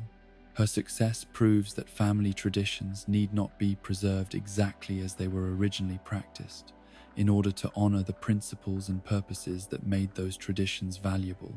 Her innovations showing how core values can be expressed through contemporary methods and applications. The relationships that Mabel has built with her island customers reflect the same commitment to personal attention and individual care that characterized her family's approach to their craft. Her ability to remember personal details and respond to specific needs, creating loyalty and satisfaction that transcends mere commercial transaction to encompass the kinds of human connection that make business relationships meaningful and sustainable over time. Her success demonstrates that the personal touch and attention to quality that distinguished small family operations can be maintained even as businesses grow and evolve to serve new markets and changing customer expectations. The mentoring role that Mabel has begun to assume with young residents of the island community who express interest in fashion and retail represents a natural extension of the teaching tradition that her family has always maintained. Her willingness to share knowledge and experience ensuring that the values and approaches that have served her so well will continue to influence future generations of entrepreneurs and craftspeople who face similar challenges in building meaningful careers while serving their communities effectively. The innovation and creativity that Mabel brings to her work reflects not rebellion against family tradition, but sophisticated understanding of how traditional principles can be applied to contemporary challenges and opportunities. Her experimental approaches to inventory selection, customer service, and business development showing how inherited wisdom can be combined with fresh insights to create solutions that honor the past while embracing possibilities for future growth and development. Mabel's transformation from restless middle sister, dreaming of broader horizons, to internationally recognized designer whose work influences fashion trends across multiple continents, demonstrates the importance of supporting individual growth and development, even when such support requires temporary separation and the risk of permanent change in family dynamics and relationships. Her achievements validate the decision to encourage her departure, despite the emotional and practical difficulties that such encouragement created for the remaining family members. The recognition that Label has earned within the fashion industry reflects not just her natural talent and artistic vision, but the solid foundation in craftsmanship, principles, and quality standards that her family provided during her formative years. Her success, proving that traditional training and contemporary innovation can be combined to create work that achieves both commercial success and artistic significance. Her designs demonstrate sophisticated understanding of how aesthetic choices affect both appearance and function. Her ability to create garments that are beautiful, comfortable, and durable, reflecting mastery of principles that her parents began teaching her in childhood.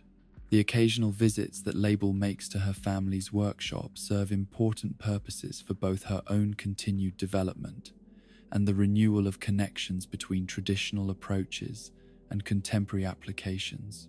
Her exposure to current innovations and market trends, providing insights that benefit the family business, while her return to familiar techniques and materials helps maintain connection to values and methods that continue to influence her most successful and meaningful work. The correspondence that connects Label to her family across the distances created by her professional commitments demonstrates the enduring strength of bonds forged through shared experience of both tragedy and triumph. Her letters revealing continuing appreciation for lessons learned during her apprenticeship in their workshop, and ongoing recognition of how family support and encouragement made possible achievements that individual effort alone could never have accomplished. The collaborative projects that occasionally result from Label's visits home combine her sophisticated understanding of contemporary market demands with her family's mastery of traditional techniques to create pieces that represent the best aspects of both approaches.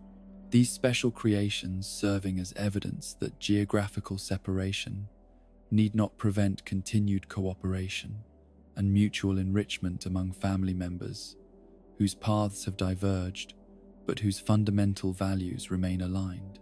The shop itself has evolved to become more than retail establishment or service provider to function as community gathering place where residents can find not just clothing and alterations but social connection and cultural continuity that anchor individual identity in something larger and more permanent than personal experience. The bulletin board where customers post announcements and messages, the comfortable seating area where friends can visit while waiting for fittings, the displays that showcase local artists' work alongside the Able Sisters' creations. All of these elements reflect understanding that successful businesses serve social and cultural functions that extend far beyond mere commercial transaction. The seasonal celebrations that the workshop hosts for customers and community members create opportunities for connection and recognition that strengthen the social fabric while providing platforms for showcasing new techniques and designs. These gatherings, demonstrating how traditional businesses can contribute to community life in ways that purely commercial enterprises cannot match. The fashion shows and craft demonstrations that accompany these events provide entertainment and education that enrich local cultural life while creating marketing opportunities that benefit the business without compromising its commitment to quality and service.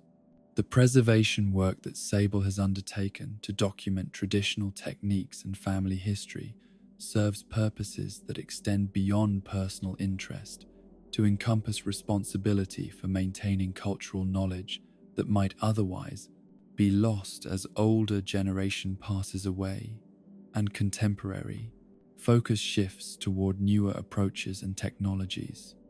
Her careful records of methods and materials, her collection of samples and patterns, Her written accounts of family stories and community history create resources that future researchers and craftspeople will find invaluable for understanding how traditional approaches developed and how they might be adapted for contemporary applications.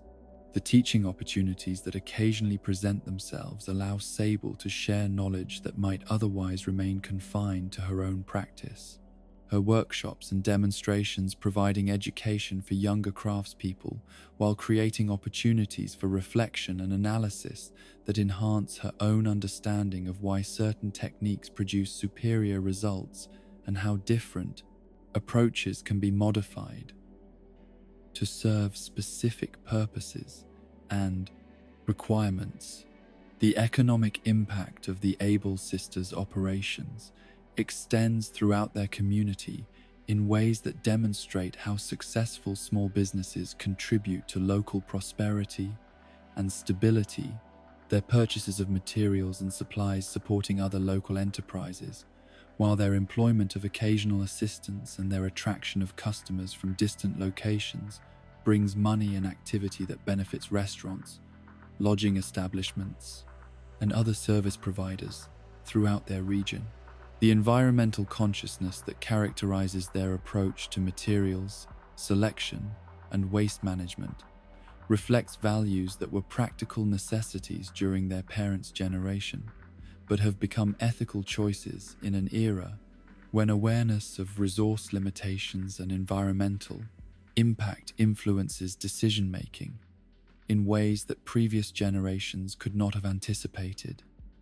Their commitment to durability and repairability, their use of natural materials and traditional methods, their emphasis on quality that ensures long service life rather than frequent replacement. All of these practices demonstrate how traditional approaches often prove more sustainable than contemporary alternatives focused primarily on cost reduction and profit maximization. The cultural bridge that their work provides between past and present, between traditional methods and contemporary applications, between individual craftsmanship and mass production, serves important functions in maintaining continuity and connection that help communities preserve identity and character while adapting to changing circumstances and opportunities. Their example demonstrates that progress need not require abandoning everything from the past in order to embrace innovations and improvements that serve contemporary needs and preferences. The quiet satisfaction that characterizes their daily work reflects understanding that meaningful accomplishment need not be measured primarily through dramatic achievement or public recognition, but can be found in the steady accumulation of well-done tasks and satisfied customers, in the preservation and transmission of valuable knowledge and skills, in the creation of beauty and utility that enriches the lives of individuals and communities in ways that may be subtle but are nonetheless significant and lasting.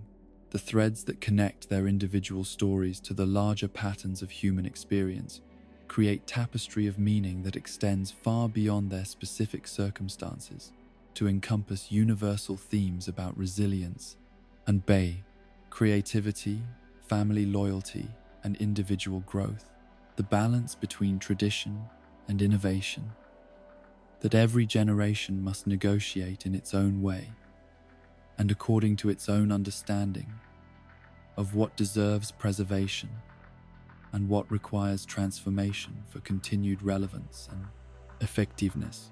The workshop continues its quiet symphony of needles and thread, its rhythm now enriched by decades of experience and seasoned by trials that tested but ultimately strengthened the foundation upon which their work and their relationships rest. The future stretches ahead like bolt of finest silk, full of potential and possibility, waiting to be cut and shaped into something beautiful by hands that have learned to find joy in the daily practice of their craft and meaning in the service of others through work that honors both past and future while creating value in the present moment. And so we reach the end of our journey through the gentle tragedy and quiet triumph of the Able sisters, three hedgehogs whose story is stitched into the very fabric of their community with threads of gold that catch the light of memory and cast it forward into tomorrow's possibilities. Their tale reminds us that love persists beyond loss, that creativity can bloom even in grief's shadow, and that the smallest acts of daily kindness create connections strong enough to hold entire worlds together when everything else threatens to unravel. Sable's protective devotion, forged in the crucible of early responsibility and tempered by betrayal's harsh lessons, demonstrates how strength can emerge from circumstances that might have broken lesser spirits. Her journey from guarded isolation back to cautious openness, proving that hearts, like the finest fabrics, possess remarkable capacity for repair when handled with sufficient patience and skill. The walls she built to protect herself from further harm became, in time, the foundation upon which new relationships could be constructed, each conversation with her persistent visitor adding another stone to structures that sheltered without imprisoning, that offered security while still permitting growth. Mabel's irrepressible warmth, undimmed by the sorrows that touched her family, became beacon that drew customers and community members alike to gather in the workshop's welcoming circle. Her gift for remembering names and celebrating small joys, transforming routine transactions into moments of human connection that enriched everyone involved.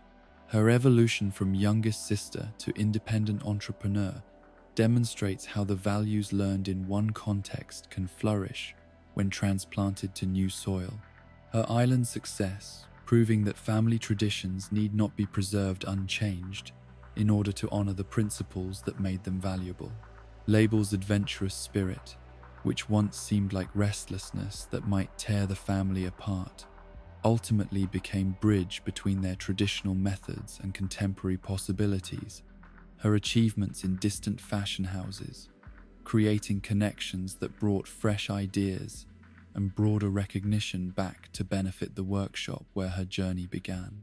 Her occasional visits home serve as reminders that geographical separation need not weaken the bonds forged through shared experience of both triumph and tragedy. Her continued success, validating the difficult decision to support her departure, despite the loneliness it created.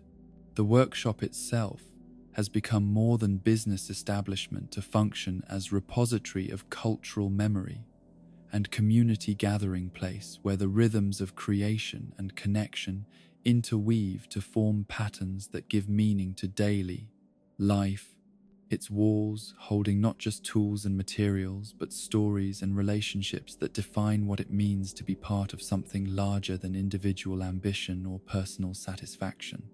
The sound of needles clicking and thread whispering through fabric creates soundtrack for conversations that range from practical concerns to philosophical reflections. The familiar activities of cutting and sewing, providing comfortable framework for the kind of patient listening and gentle guidance that help communities navigate change while preserving what deserves continuation. Sarah's quiet presence, though marked forever by the grief that claimed her husband's life and altered their family's trajectory, demonstrates how artistic vision and maternal love can sustain hope even through the darkest periods of loss and uncertainty. Her contributions to their collective success measured not in dramatic gestures, but in countless small acts of encouragement and support that helped her daughters find their own paths while maintaining connection to values that honor both individual growth and family loyalty. The customers who have become extended family members through years of patient service and genuine care represent testament to the power of treating each person as individual deserving of attention and respect, rather than merely source of revenue or obligation to be discharged efficiently. Their loyalty and affection, proving that business relationships can transcend commercial transaction, to encompass the kind of mutual support and celebration that strengthens entire communities.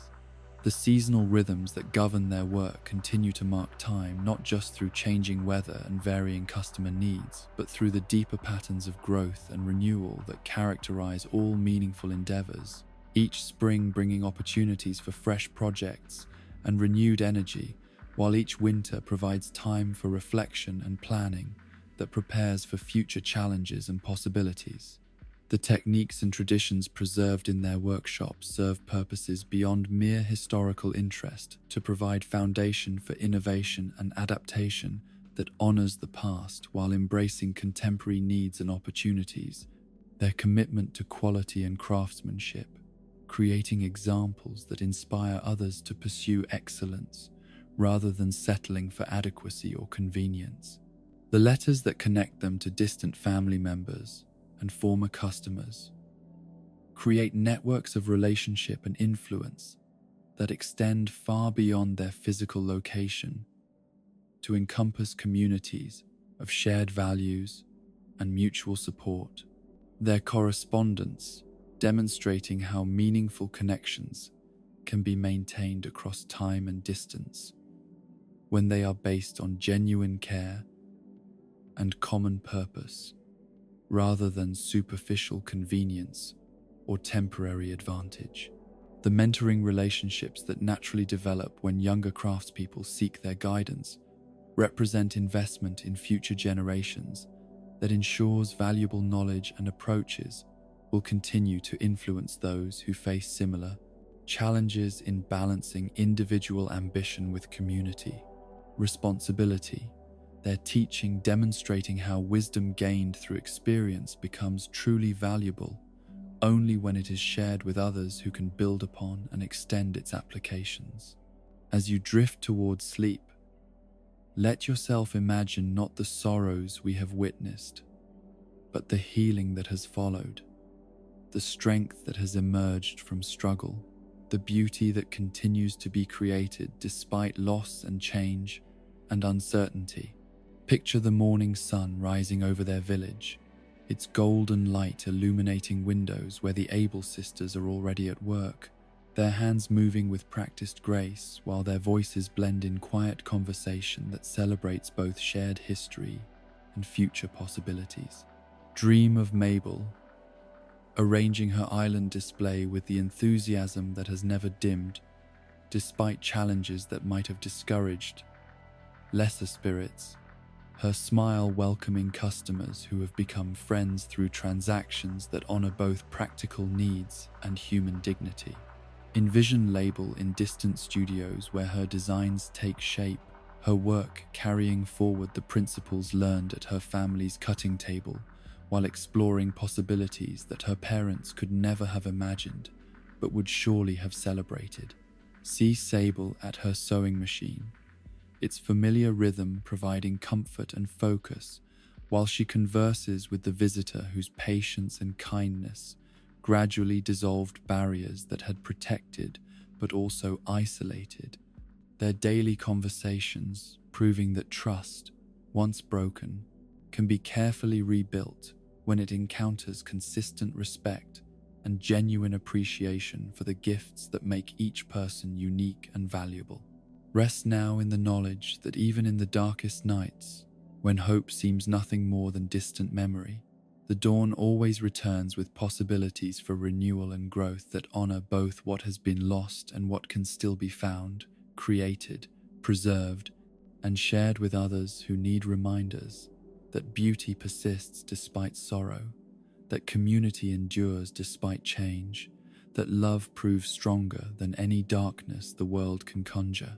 The legend continues, the workshop endures, and the threads that connect past to future remain strong enough to support whatever patterns tomorrow may require, their colors brightened by tears that have been transformed into sources of compassion, their textures enriched by experiences that have taught the difference between superficial comfort and lasting satisfaction, their strength proven through trials that revealed reserves of resilience that surprised even those who possessed them.